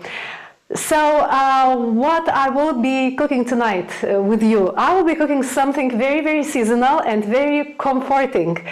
I'll be cooking stuffed sweet peppers. Sweet peppers are I would say, food from my childhood, and we used to get these peppers, this kind of peppers, from Bulgaria. So we used to call them sweet peppers, sweet Bulgarian peppers. At that time, for some reason, we didn't know how to grow sweet peppers in our gardens. So my mother would send me to the market to buy these sweet peppers. And she would make always stuffed peppers for the nice lunch or dinner. For the stuffing, I will be using ground meat. You can use whatever choice of meat you have or you like. I love chicken, I love turkey, I love veal, I love mixture of both. Just feel free to use whatever you want. Spices, again, according to your choices. I always use black pepper, chili, which very much reminds me taste of Nando's. I know it's very, very far away from Nando's chicken, but I love it, and each opportunity to feel a little bit of chilliness, reminds me of South African Nando's. Obviously salt, sweet paprika, cumin. I love the flavors of Middle East, so I always add cumin. Smoked paprika if you like. Garlic, for sure. I love garlic. I usually add to all the dishes. And herbs, obviously, because we in Lithuania usually do not have abundance of herbs, except this time. So, okay, and also forgot to say, I'll be using a little bit of rice, cooked white rice.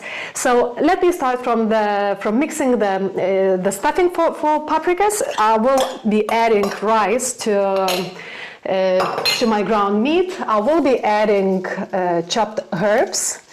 I'll be getting a little bit of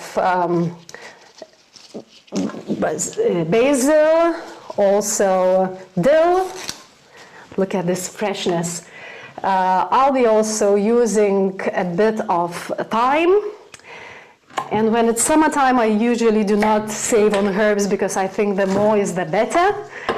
So let me chop them nicely and let me add them to my ground meat. I will also be using green part of the onion because the red part I will use for the sauce. And as I said, I cannot imagine any savory dish without garlic. So if you guys also like garlic, go ahead and put it as much as you can. You can see that our garlic is fresh. I just bought it yesterday from the farmers market. So it's very, very flavorful and very mild for the garlic. So let me chop it nicely. Okay.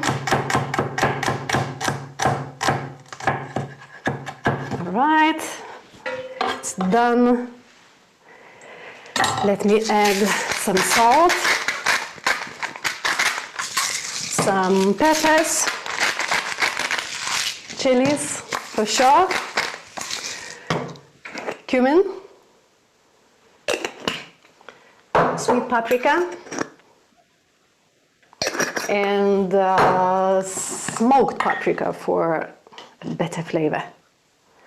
Okay, so I'll be mixing it up and that's ready. I will be having few onions.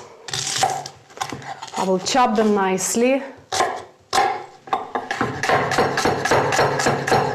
because they will go for the sauce for paprikas. And I can actually start already heating the oil in a casserole dish. Olive oil. As soon as it's hot, I will be adding the onions. I'll be also chopping some fresh carrots.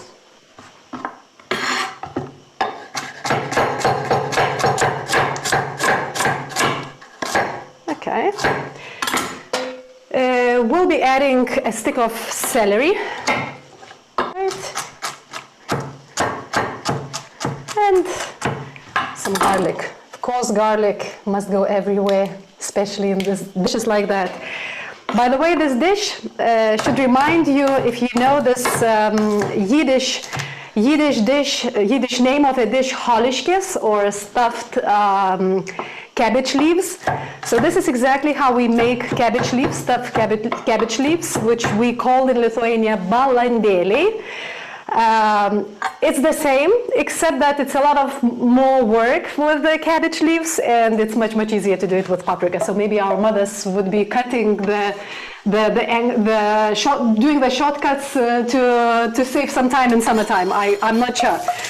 Nevertheless, the dish was very much favored in our family, and I'm sure in many families in Lithuania. Okay, so I will have to clean my peppers. I'm just cutting off the top part. Of course, I will be saving it because when I will be stuffing it with my prepared stuffing, the meat stuffing, I'll be then closing them up. So just literally, I will have to clean all of those nicely to take off the membranes and the seeds. I'm adding stuff into every single paprika and will be putting them to the casserole and will be cooking. Not forget also to cook plenty of fresh potatoes. It's exactly the season in Lithuania for fresh potatoes. So we serve it with boiled fresh potatoes and with a lot of sauce in which these paprikas will be cooking. That's how it looks. And I am bringing it back. I'm adding water, just up to 2/3, more or less. I will be adding salt, pepper. We'll be shutting the lid and we'll leave it to cook for about 30-35 minutes. After this, I'll see you and I'll show how to finish the sauce and how to serve the paprikas. So it's nearly 45 minutes and my paprikas are ready, almost ready. The only thing which is left to finish with the sauce. For the sauce, I will be using tomato paste. I will be mixing it with water in which my paprikas were boiling. I will be adding a little bit of starch.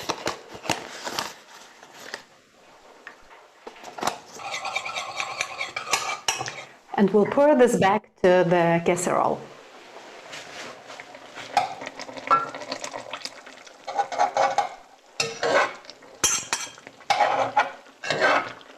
Allow to cook it for a few more minutes and your dish is ready.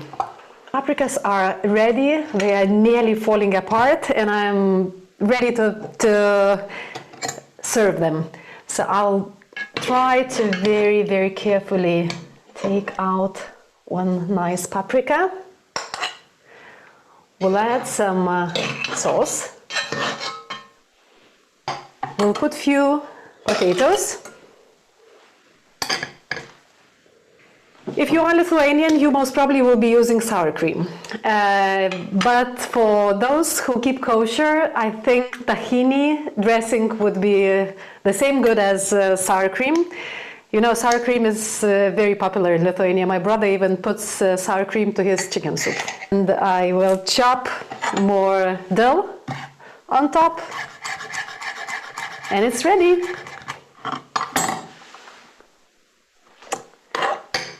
This is it. Bon appetit. Thank you very much for watching. Dina, back to you.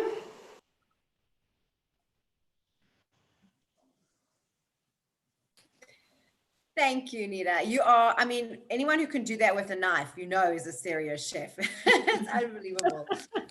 So thank you so much. In terms of the recipes, people are asking us if they're going to get this. Just to remind people, they will be sent an email tomorrow. It's going to have all of the recipes in it. I'm just trying to pick up the Q&A. Howard, are you there? My Q&A is not coming up.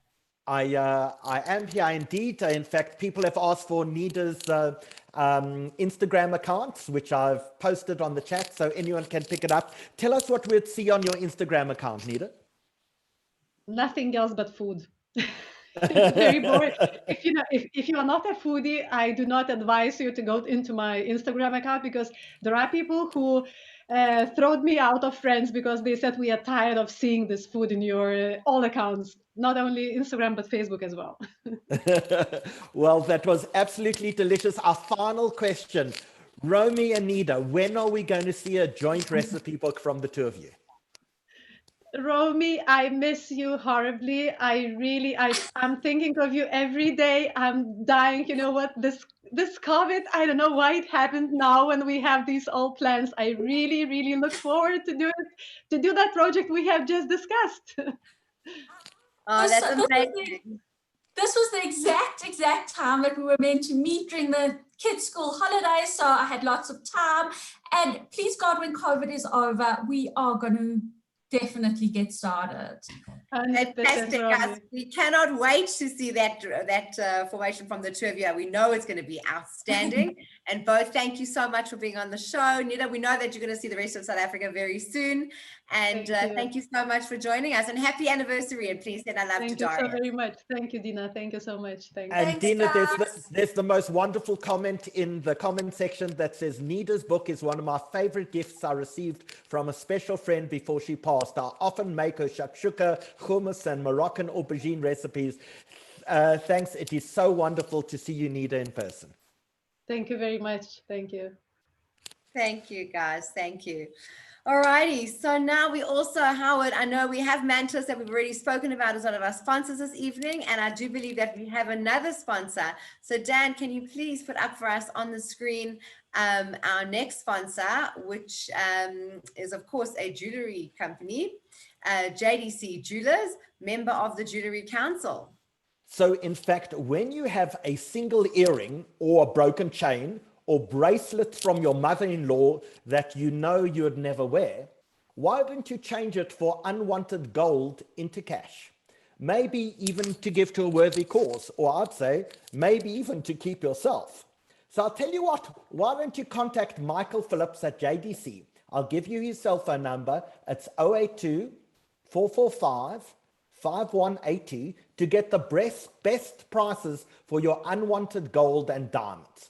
You can get cash now. So if you have any jewelry and any gold that you're not using that you'd like to convert into cash, Michael Phillips is the person to speak to at JDC, and I'll give you his phone number again, as well as we'll post the details in the chat. And it's 082 445 5182. And he's the person who will turn your unwanted gold jewelry into cash. Thank you so much. And now, Howard, we've spoken already. We know what this evening is. And what is it?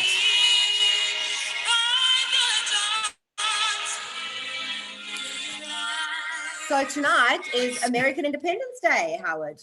4th of July, Dina, and 4th of July comes with some very special traditions. So you could be out there having a fireworks display, or alternatively, you could be doing a barbecue and making a fantastic American hamburger. My goodness, what are you wearing? You're all zhuzhed up. I like to dress up in theme. So just so you know, I did live in the States for 3 years, and 4th of July was always a massive night, huge fireworks, big celebrations, barbecues, and we are trying to bring that in this evening. We have thought, how do we bring a bit of America to South Africa? And we went to the only person we could go to, Saul Mervis from the Grill House. Saul Mervis, good evening. Hello, Dina. How are you doing? Very good, and you? Sorry, Howard, I did cut you off. What were you trying to say? No, I was saying, if you think of hamburgers in Johannesburg, or I suppose around the country, it started with El's Grill House, it became the Grill House, but there is probably nowhere else you can get a gourmet burger that is that delicious as the Grill House. And many people, I imagine, have never really tasted it because they keep kosher. So we went to Saul and said to Saul, how do you make the perfect American burger for the 4th of July? So yeah, Howie, I quickly jumped into the kitchen this morning at the Grill House because we are deep in preparations to reopen. Hopefully we're going to open on Tuesday evening this coming week. And I threw a burger onto the grill, and if you show the video, then we can discuss it afterwards. Fantastic. Just before we show the video, Saul, just tell us, you've got 3 branches of the Grill House. It must be a devastating time period. You've been closed for nearly, what, 3.5 months now?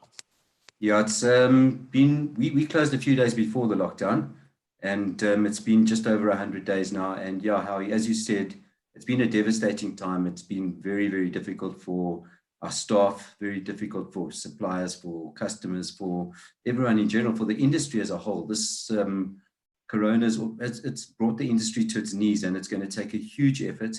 And our biggest challenge, I think, is to get customers to trust in us again, to get customers to trust in the whole eating out experience again. And I can assure them from our side that we're leaving no stone unturned when it comes to sanitizing, to social distancing, and to following all the protocols. I've been very involved with RASA and with the Restaurant Collective in putting together some protocols that we feel are necessary, submitted to government, and thank goodness somebody listened, and we've put together this protocol that most restaurants are following. We've got COVID compliant officers in our businesses now. It's changed the way we're going to do business. It's not going to make our lives very easy, but it is very necessary. But it's certainly an experience that we wouldn't wish on anybody. It's been tough. So how many people do you actually employ in the business? We've got 285 people in our group.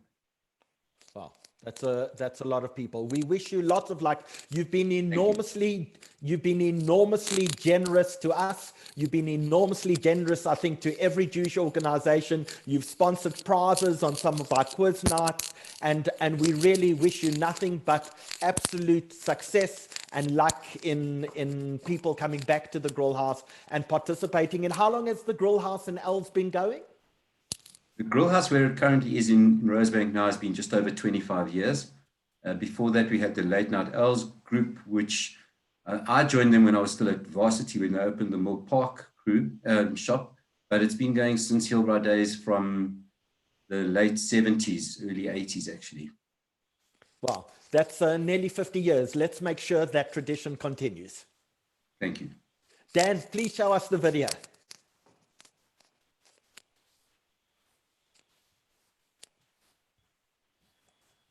So Howie asked me to do a little demonstration on how to cook the perfect burger. Here I am in the kitchen at the Grill House, and I'm about to do a short demo on the perfect burger. The perfect burger, without a doubt, starts with the perfect patty. We're fortunate that we have our own butchery, so we can put together exactly what we require. The best consistency of a patty is what we call 80-20, and that's the fat to meat ratio. Excuse me, and we use a combination of our primal offcuts that we cut for steaks for the Grill House, as well as 4/4, because the 4/4 minces the best to give a great hamburger patty, and we put it through quite a coarse mince, so it's not a fine mince. We make our own patties, and then the grilling procedure starts. We don't add at any stage before that any spices or any salt. The flavoring is all done on the grill. So here we go.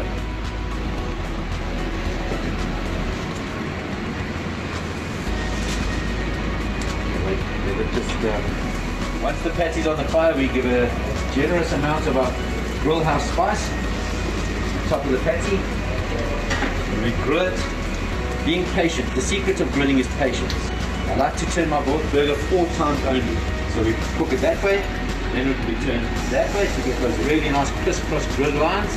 And then in a couple of minutes, we're going to do the same by turning it the other way. All right, now the burger's finished. We've dipped it once or twice in our Grill House basting. And the burger is now finished and ready to be plated. So now we've got our burger station ready to go. We've got some beautiful caramelized red and white onions that are going to go on the roll, and we've got some really nice fresh hamburger rolls. What we like to do is we like to give a nice lavish layer of our Grill House relish on the bottom of the roll. Really gives it that great flavor. Added to that some really nice fresh lettuce. We use butter lettuce just to give it that full body, and then on top of that we'll add some slices of tomato. And then comes the hero of the day, the burger patty, which will go on top of the burger. Right, we're starting to build a beautiful tower here. Generous portion of your caramelized onions, followed by, I like to add a little bit of pickled pecan peppers, often known as pepper juice, just for that little bite.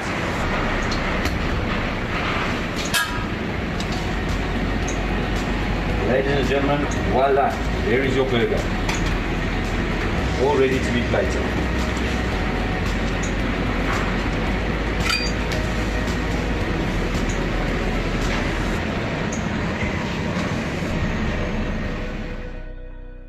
When you're saying gourmet burger, Howard, that's a gourmet burger. That's a proper gourmet burger indeed. So And the beauty of it, Howie, is that it's the simplest meal in the world to make. I mean, I've been watching these panelists who are incredibly talented chefs, and I'm thinking to myself, I'm just like a meat and potatoes person. We just put steaks and chips and potatoes on the fire and off they go. I mean, we've got nothing to add. It's so simple. So, Listen, Saul, you think it's simple, but it's not I- so simple. I want to say there were a few things that you threw out there, but you didn't explain. You spiced your burger with something. I'm not going to ask you for the secret recipes from the grill house. What do you spice it with? You just said you're not going to ask me. I know, but what should people spice it with? Hypothetically, what should people be putting on their burger?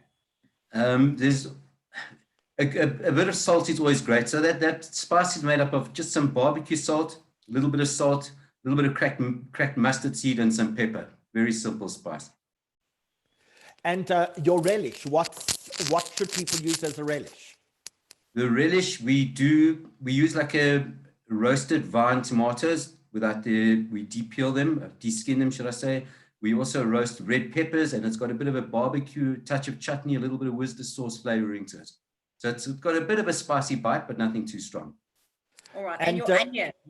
How do you do those caramelized onions? Yeah, those are just simple caramelized onions. We fry the onions in a little bit of oil, and then we caramelize them with some sugar until they're really nice and soft and sweetish type of flavor.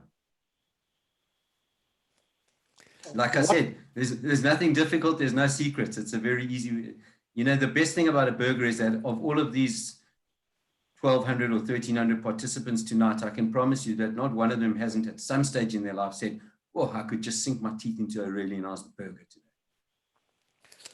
So, Saul, we look forward to seeing you again at the grill house, hopefully sooner rather than later.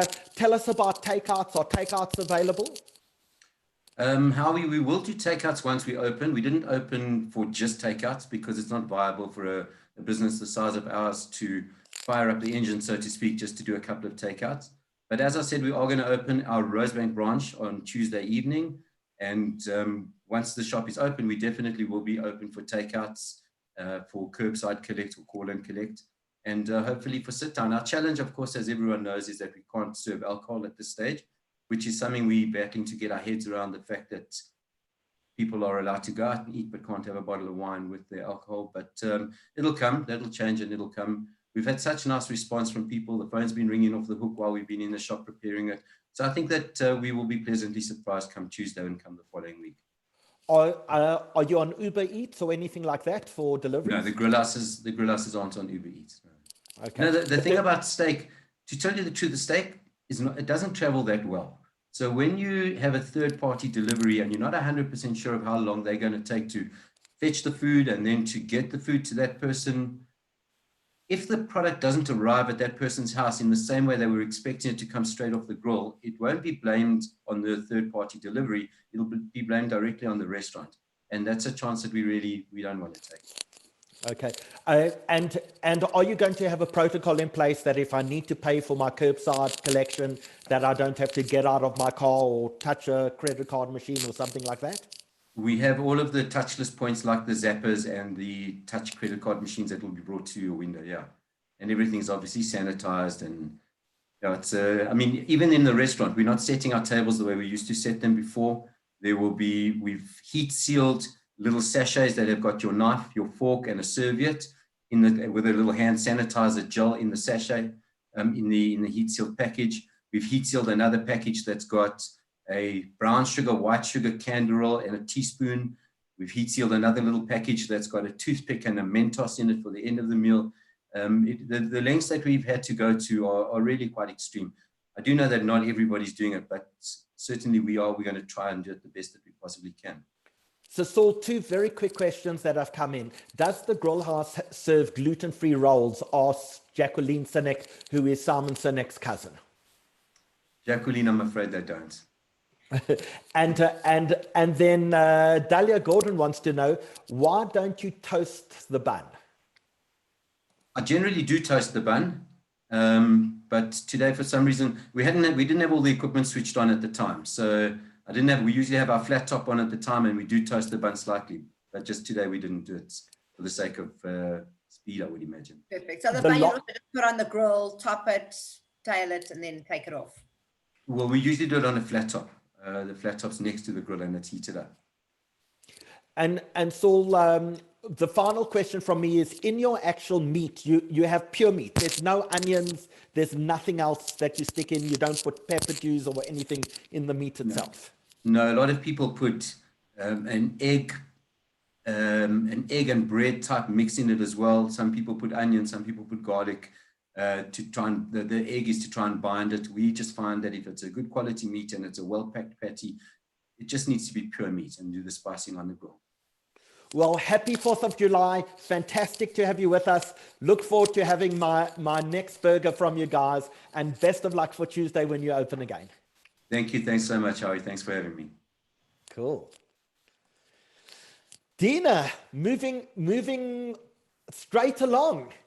Absolutely. So as we mentioned, there are 2 charities that we are focusing on this evening. We've heard from one already, IyyaKa, and there are a whole host of prizes that are up for grabs for people that donate to these charities. We've heard there were cookbooks from Karen Malamed, giveaways from Heidi Feldman, and also 5 dresses from Lior Azara from Mattek Clothing. All unbelievable, amazing prizes for people's generosity. So you give and you get. And next up, we have Evan Kusner, who is a chef from Cape Town. Evan, good evening. Hi, thanks so much for having us on the show this evening. Now, Evan, you are, if I can use the word loosely, a real chef. You've worked in Michelin star restaurants, have you not? I have, yes, this is true. I've worked overseas in Germany, I've worked in Ireland, and I've worked in top restaurants and hotels in South Africa as well. And now, I take the same love that I put into making a Michelin star meal into making soup for homeless. So before we get on to feeding the homeless in Cape Town, tell us, where did you work in a Michelin star restaurant? What was it like? So I worked in Germany. I worked at a place called Lagenhof Golf Estate. It was quite interesting in the sense that you were working with, I would say, a full crew of professional staff, where in South Africa we expect a higher standard of food with unskilled labor. And that's the challenges that the chefs in South Africa get to sit with. And you returned to South Africa. Tell us where you've chefed in South Africa. So I've worked at places like my yoga restaurant at the Vineyard Hotel, Cape Grace Hotel was the first place I ever worked, Arabella Western Cape Town Spa, Rubens, La Cucina in Hout Bay. I then ran restaurants in KZN. So I was running a hotel called Granny Miles Country House and Spa for 2 years. And now I have a consulting company called Ginger Blossom Consulting. So since lockdown began, most restaurants have been closed. Most chefs are sitting at home doing nothing, but you're involved in a project getting chefs together from all over Cape Town, helping to feed the homeless. Tell us about that. So it started off with a gentleman by the name of Wayland Duplessis, and he gave me a call one afternoon and said, Evan, I've got one great, terrible idea. I said, what was it? He said, I'm going to go to the market tomorrow. I'm going to pick up 1,000 kilos of vegetables, and we're going to have a joel. We're going to all just come through and cook. And we were able to feed 9,300 of our first people, which was great. How many cooks for 9,000 all the time? I'm sure. And then what happened was we realized that COVID was very real, and COVID had exacerbated a very big problem in South Africa, which was the starvation problem we have. Through COVID, I think 6.5 million, maybe 7 million people have dropped below the poverty line. And we realized as chefs that we could do one of two things. We could stay at home and earn money or no money, or go and put our skills to use and go and help feed people that were more needy. And still earn no money. But how many people have you fed so far? So to date, we have done 300. Let me just get the correct number up for you. 374,709. We've gone through 46 tons of vegetable to date. Did you say 340,000 meals you served? No, 374,000.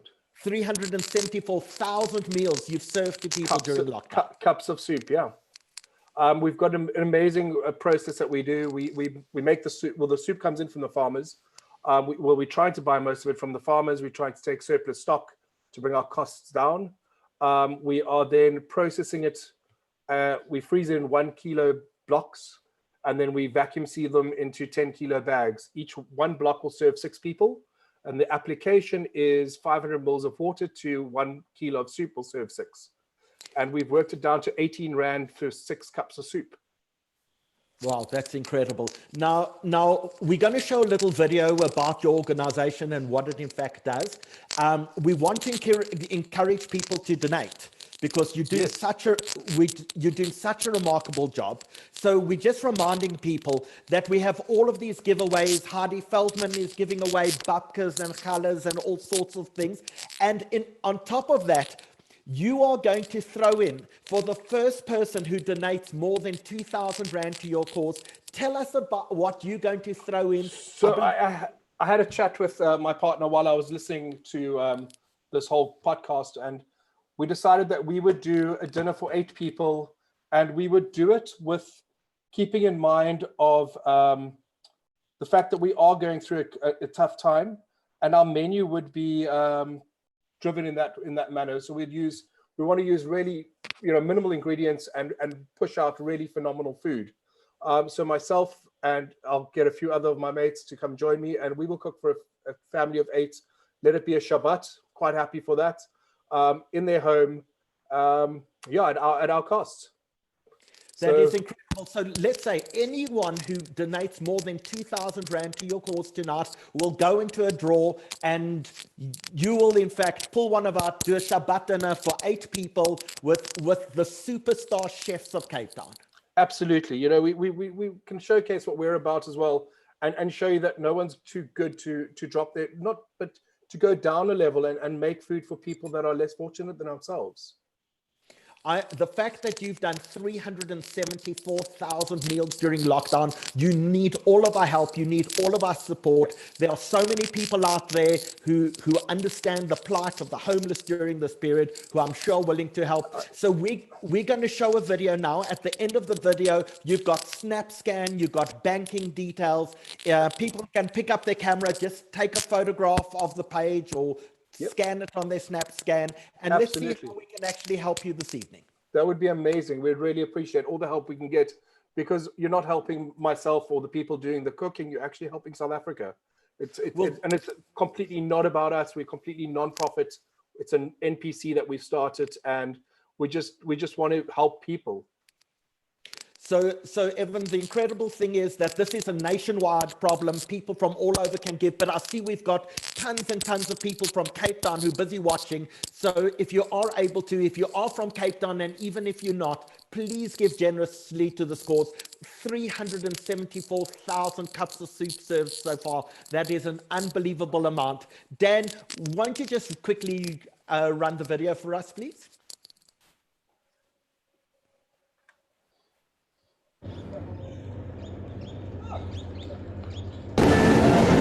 Hi, good day. My name's Evan. I'm from Ginger Blossom Consulting. Today we are working a whole lot of soup today. So we've got loads of green beans. We're looking at about 600 kilos of green beans, topping and tailing inside. And if you want to follow me inside, we can have a look and see what's happening.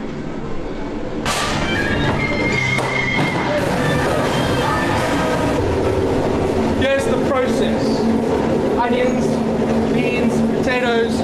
If you have a look around, you can see we've got sweet potatoes, we've got beans. You have a look in here, here's a whole lot of potatoes, baby potatoes in here, beans, and then it gets popped into this big pot. You can see we are getting our soup going. This will now get salt, get blended, and we'll then put it into 1 litre containers. Let me show you on the other side. So you can see on this side what we've got. We've got a gentleman here, he's now unblocking, so we've got 1 kg over here that we've frozen. We knock these out, we then put them into vacuum bags, and we're doing 1 kilo, gives us about 1.5 litres of soup. Okay, so we've got a kilo, gives us 1.5, we add half a litre of water, add the water into the pot first, then add the soup, that way the soup doesn't burn and stick to the bottom of the pot. Hi, I'm Shoba, I'm from Dish Food and Social, and I'm here to help out with the Superthon to help the less fortunate around Cape Town. So that's what we're doing, kicking it down, getting some hungry people fed. You know, like I said earlier, if we can change one person's life, we're changing their world, and that's all that's important. So we're trying to feed, we're at the moment on about 12,000 people a week, pushing for 30,000 a week to feed. So Evan, I want to tell people as well that Glenn Delansky, who has participated in so many of our webinars and is in fact on our interior design webinar tomorrow called Grand Designers. Yep. Glenn Delansky says, if you give a donation tonight to this organization, she is happy for you to draw 5 people that will be winners, and she will give a free interior design and space planning consultation worth 5,000 Rand to 5 people who donate to you tonight as well. So wow, thank you so much. Not only do people have the chance to win Heidi Feldman's babkas and challahs, not only do they have a chance to win this dinner, Shabbat dinner for 8 people by some of the best chefs in Cape Town, but we also have the ability to give away 5 interior design and space planning prizes for people who donate to you tonight. So we've got the details up. Evan, I'm going to ask you if you can stick in the chat section as well, just the banking details as well to allow people to make the donation. Absolutely. We're asking you, please, to be generous. You know, people have just been remarkable during this period, really helping those who are less fortunate. And particularly if you're in Cape Town, you know the problem of homelessness in Cape Town. Let's make sure that people are not, oh, sorry. Evan has lost sound, but... he hasn't lost impact. He's lost sound, but he hasn't. I'm back. I'm back. You're back. Okay. So Evan, if you can just post into the chat. Thank you so much. Really appreciate it. Looking forward to seeing some fantastic winners coming out of this process as well. Really appreciate you coming on. Thank you so much for having us. And as you saw, we were pushing for 12,000. We're now on about 35,000 a week. And our goal is to actually now get to 80,000 cups a week. So that's what we're pushing towards. And as you saw, the process we're going through, and everyone's just putting their little bit in, and we can only just keep going. Evan, you are phenomenal. Thank you. Thank you so much for having us on your show. Thank you for being with us, and try to stay warm in Cape Town. We heard a cold front's coming. No, I'm all right in a t-shirt. You look comfortable. Thanks so much. Thank you. Wow, sure, that is an unbelievable feat. To feed that amount of people is just, there are no words to describe it. So moving on, we have had so many amazing chefs on our show. We've got so many amazing causes that we have sort of demonstrated tonight, also all relating to food. And we obviously encourage you all to give generously. And we have come to the finale of our show, where, as we always have our just sweet desserts. And for that, we have come to Heidi Feldman, none other, because she is such a phenomenal baker and cook and always brings it to the table. So good evening, Heidi. So nice to have you. Hello. So nice to be here. Thank you for having me. Wow, all that food. I want to just go into my kitchen and start cooking. Looks delicious, and I really like sweet things, but all that meat, it just looked so divine, so delicious. Absolutely. Sorry. Heidi, during lockdown as well, you've been selling dough, like challah dough and brownie dough, and tell us what you have that you've actually been selling during lockdown. So I've been selling things that people can make on their own at home. So I've been selling all different kinds of batters, cake batters and brownie batters, and frozen challah dough. You can buy it from me frozen, take it out of your freezer, defrost it, and make your own challah. And then what I'm going to demonstrate tonight is actually a cheese Danish, which is also what I use. I use challah dough for that as well. So I use a lot of, I do a lot of stuff with challah dough. So I've used your challah dough to make bagels. I've used your challah dough to make rolls. I've in fact baked brownies from you as well. When this is over, please won't you put your details into the chat section, because I'm sure there are a lot of people, you know, to be able to come with pre-made dough and make your own challah on a Friday night is an absolute blessing. It just takes all the hassle out of it. All you have to do. Great feedback from it, actually. Amazing. People have really enjoyed it. Thank you. All you have to do is plait and stick in the oven. Plait, paint with a bit of egg and stick in the oven. Amazing. So we're going to watch a video now and see something delicious. What is this? This is a cheese Danish, and you'll see it's absolutely delicious. Cool. Dan, why don't you show us the video, please? Right, and while we're waiting for it to start, you get a shout out from your mom. We love that. Who says, hello, my gorgeous child. I'm sure. Thanks for joining me. Thanks for joining me in my kitchen. Tonight, the topic that we have tonight is comfort foods. For me, in my life, a lot of different foods have been comfort foods. I have a very, very sweet tooth. When I was a child, my mom used to make me this chocolate cake with real milk chocolate in, and with cream, and with real chocolate icing. It was absolutely delicious, and that was my real favorite comfort food. As I've gotten older, I think it's more the carbs that's been my thing. I enjoy sweet carbs. So tonight I'm going to show you, even though I'm recording this in the day, you're going to be watching it at night. Tonight I'm going to show you how to make it's a cheesecake Danish. Actually, you can make them in small versions or you can make them in big versions. I just make it in a big version because my family just polish off the entire thing. So this is what you need to make it. You need to start off with challah dough. I keep my challah dough in the freezer and I take out how much I want. I keep challah dough, I keep it in the freezer a kilo at a time, and I take out how much I need at a time. This is going to be a kilo of dough that you get out of here. I've floured the surface and now I'm going to roll it out.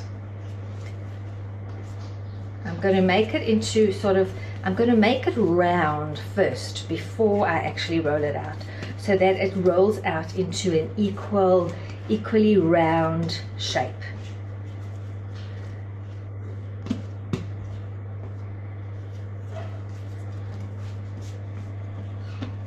It's actually rolling out into a little bit of more of an oblong shape. This recipe, by the way, is courtesy of my beautiful sister Jessica Jacob, who lives in Israel, and she's a pastry chef. And we've all, in lockdown, we've all been sharing recipes and looking at each other's food, and it's been a lot of fun. We've all been wanting to eat it, but we can't. So what we do is we share recipes and then we send each other pictures of what we make. So this is her recipe. This is the most delicious Israeli Danish, as if you were going to roll it in. This is what it tastes like.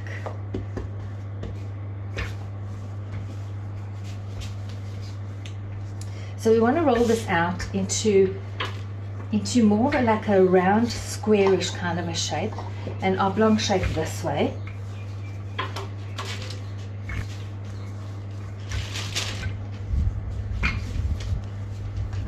And to try and sort of make it equal, if you can. I'm not the neatest person when it comes to doing things. My food tastes good, but it doesn't always look good. Okay, this is the base that we're going to use for the cheesecake Danish.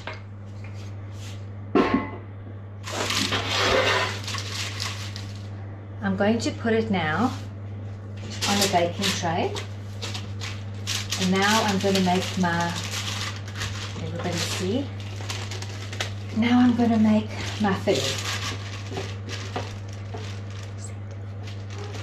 Now I'm going to make my filling. Now the filling actually has ricotta cheese inside of it. I bought 2 ricotta cheeses from Woolworths. It has 600 grams of ricotta cheese in. I also made my own ricotta cheese this morning, which is like half the price of buying it at Woolworths, and very, very, very easy to make. Anybody who wants to know how to make ricotta cheese, please phone me, send me a WhatsApp. I'm so happy to give you the recipe. Very, very easy. For this recipe, I'm going to use the store-bought one, just so that it comes out and you guys can see how it comes out, because you'll be using this, I'm assuming.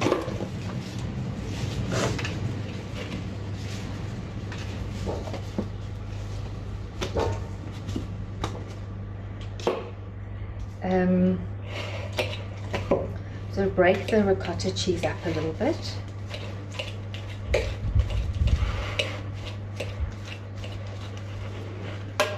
And we add 2 eggs.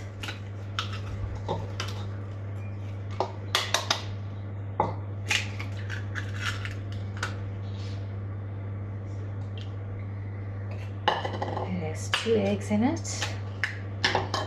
It has half a cup of sugar. I have already mixed the sugar, weighed the sugar, weighed it out. It has a teaspoon of vanilla, which I had here a minute ago, which I don't have. And then it has a pinch of salt. That's what happens when you prepare early and then someone moves it. Up there. Up there. In front of your nose. Thank you. This is the vanilla essence. It has 1 teaspoon of vanilla essence in it. I should actually be using a measuring spoon, but I don't always. A pinch of salt, and it has 30 grams of all-purpose flour. I just use cake flour, whatever flour I've got at home. You just mix this all well together.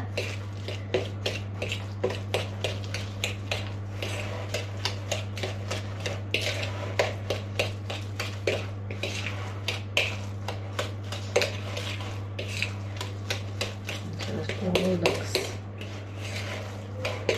like it's got the same amount of everything all the way around it.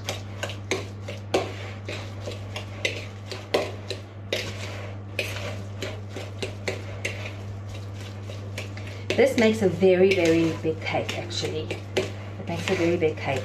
I like to make 2 at a time. This cake also has white chocolate in it. Some of us like the white chocolate and some of us don't. So what I'm going to do is I'm going to divide this mixture in half. Pour half of it into here.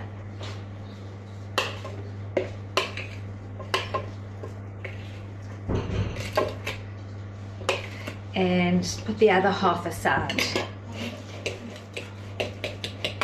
This half has got 200 grams of white chocolate. I just bought plain dairy milk white chocolate in, and I put it into this chocolate, into this cheese. And mix it around. If you don't like it this sweet, which is, I'll make the other one not as sweet as this.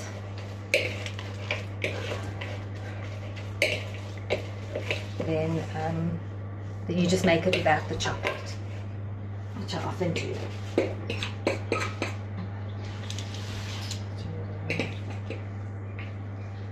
This is now going to go in the center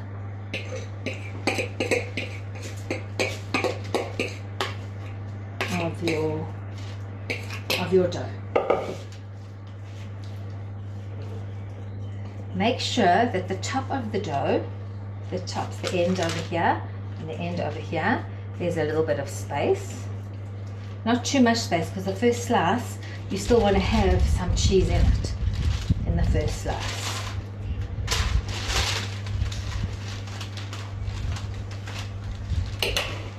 What I do now is I cut these pieces like this.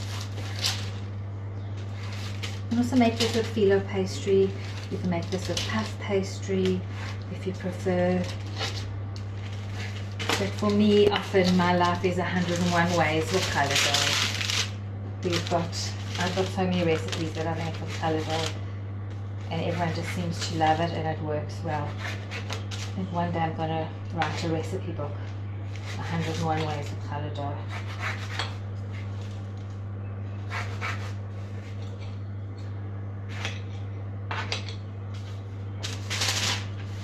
What I'm going to do now is I'm going to fold the top over and I'm going to fold the bottom over. Then I'm going to start batting it like this, folding it over like this.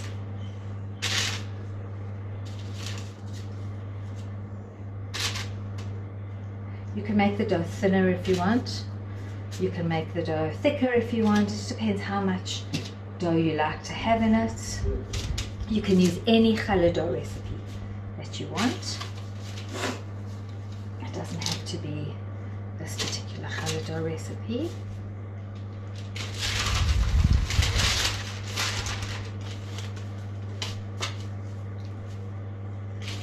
We've got a bit of a problem at the end. We can't always use all of it. I'm going to cut this end off.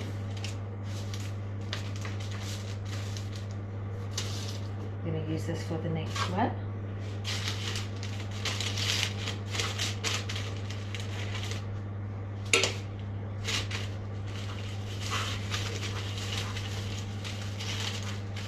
And then I'm going to paint it with egg and I'm going to bake it in the oven.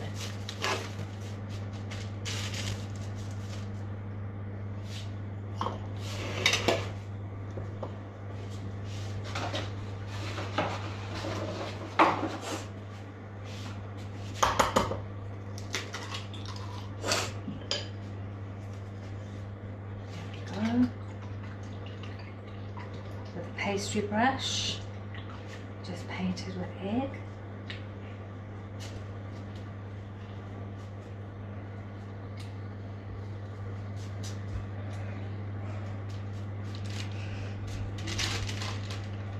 Nicely and generously, not too much egg, otherwise you'll get an omelette on the top of your cheesecake.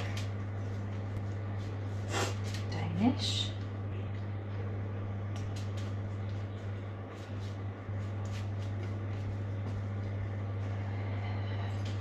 I've preheated the oven onto 180 and it's going to go in the oven until it's ready for about an hour on 180. I will see you in a while when it's ready. Out of the oven. If you look down here, this is the one with the chocolate in and the cheese. I made another one with just plain cheese, and this one I made with Nutella in it, and I put streusel on top. You can take some icing sugar and just sprinkle it on top to make it look pretty to serve. You can do that with all of them or one of them.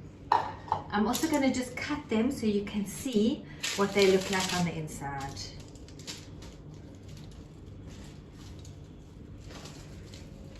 This one.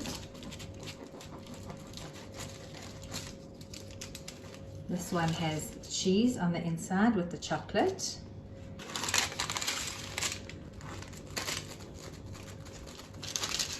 This one has the cheese.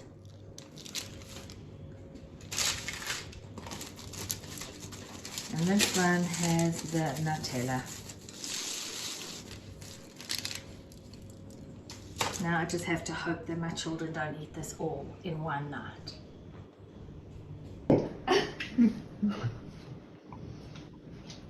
Good, guys. It's delicious. I'm telling you with the come on.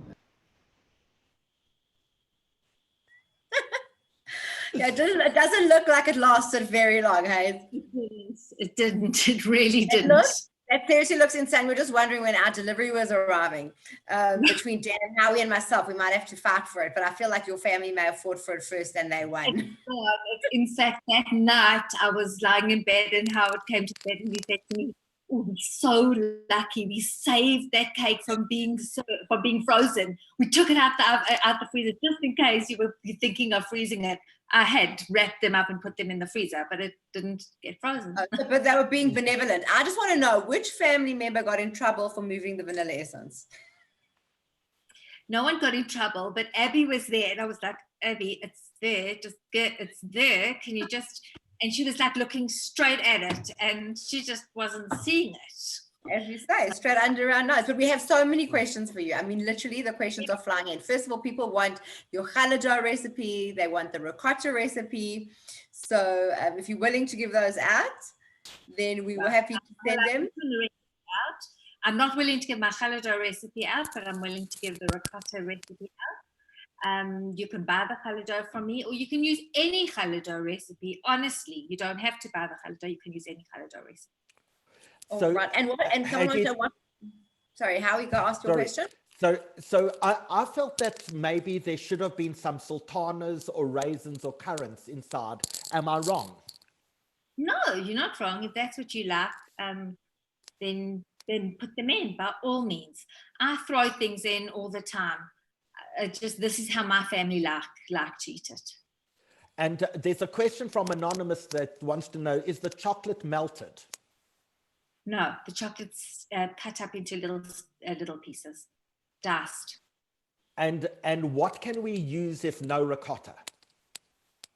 There's no ricotta. You could probably use cream cheese. I think it'll be very, very creamy and very. I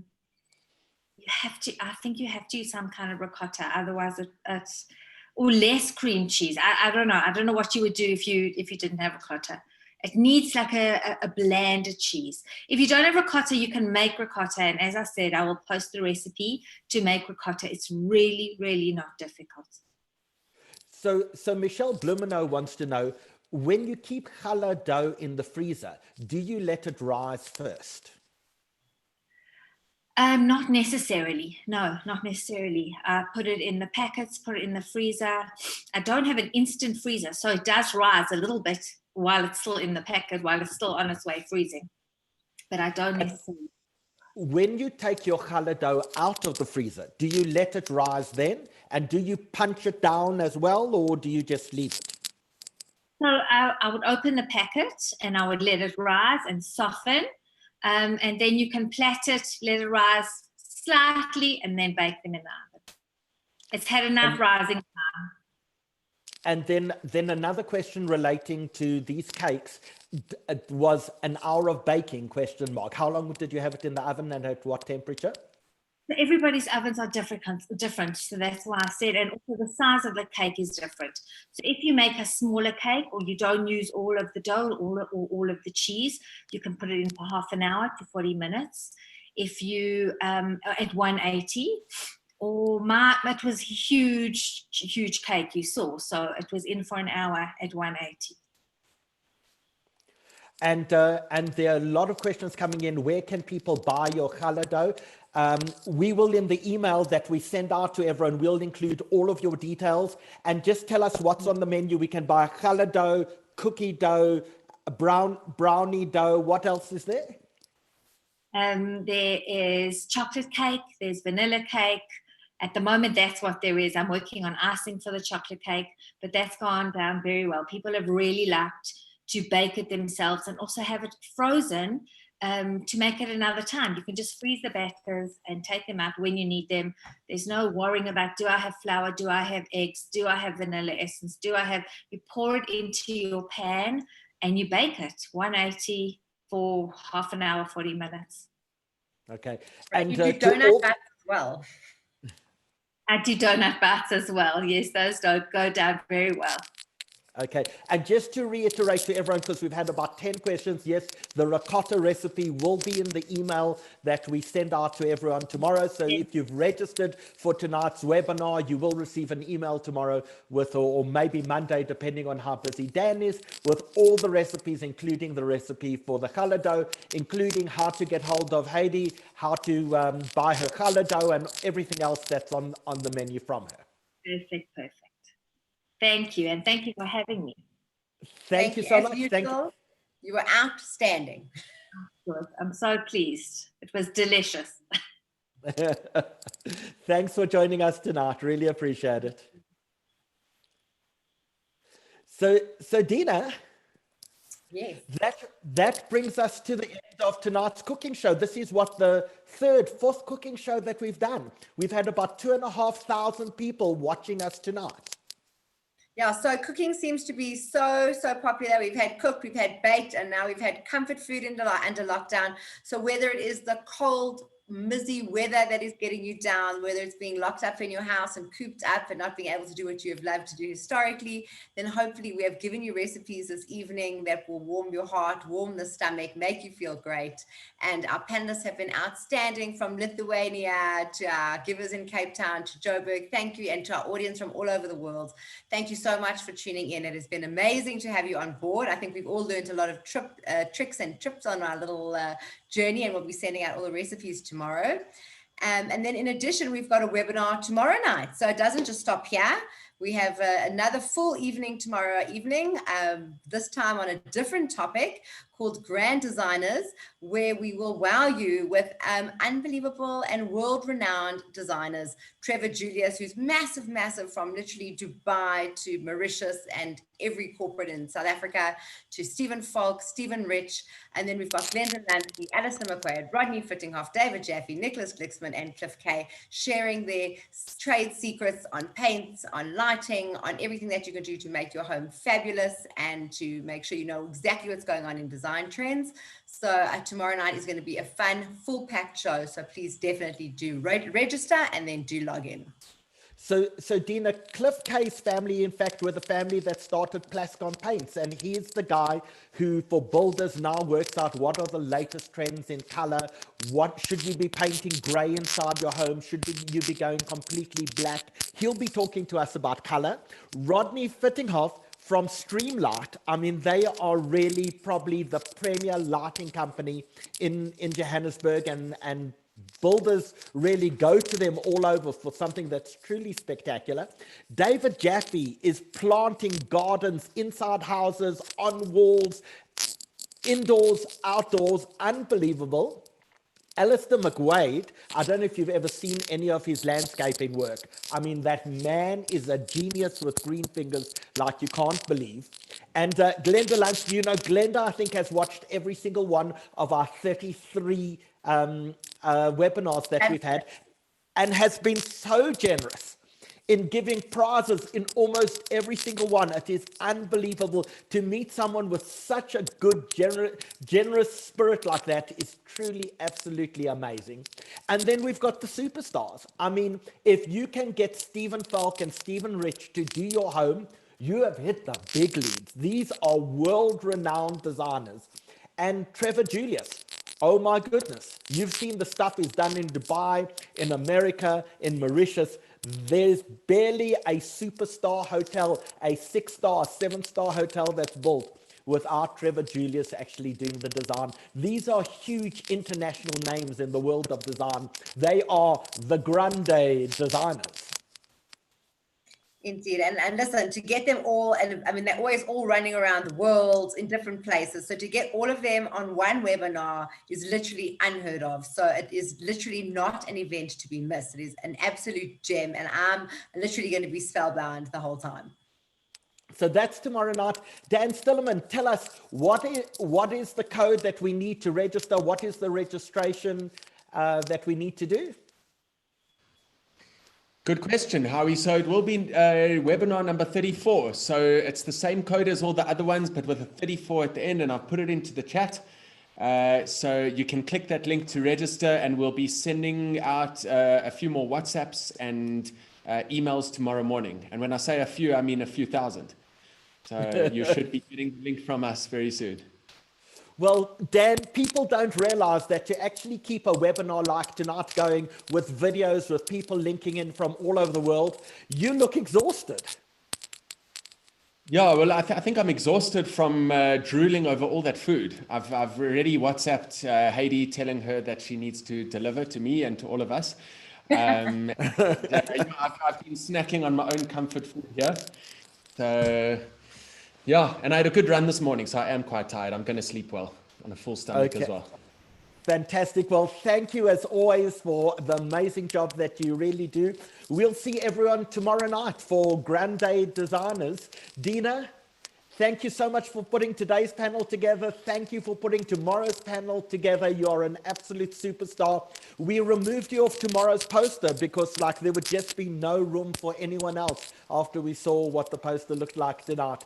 So the 2,500 thank you. to the 2,500 people who've joined us this evening, thank you so much for joining us. Stay at home, stay safe, stay sanitized, and we'll see you tomorrow night. Ciao. Thanks, everyone. Good night.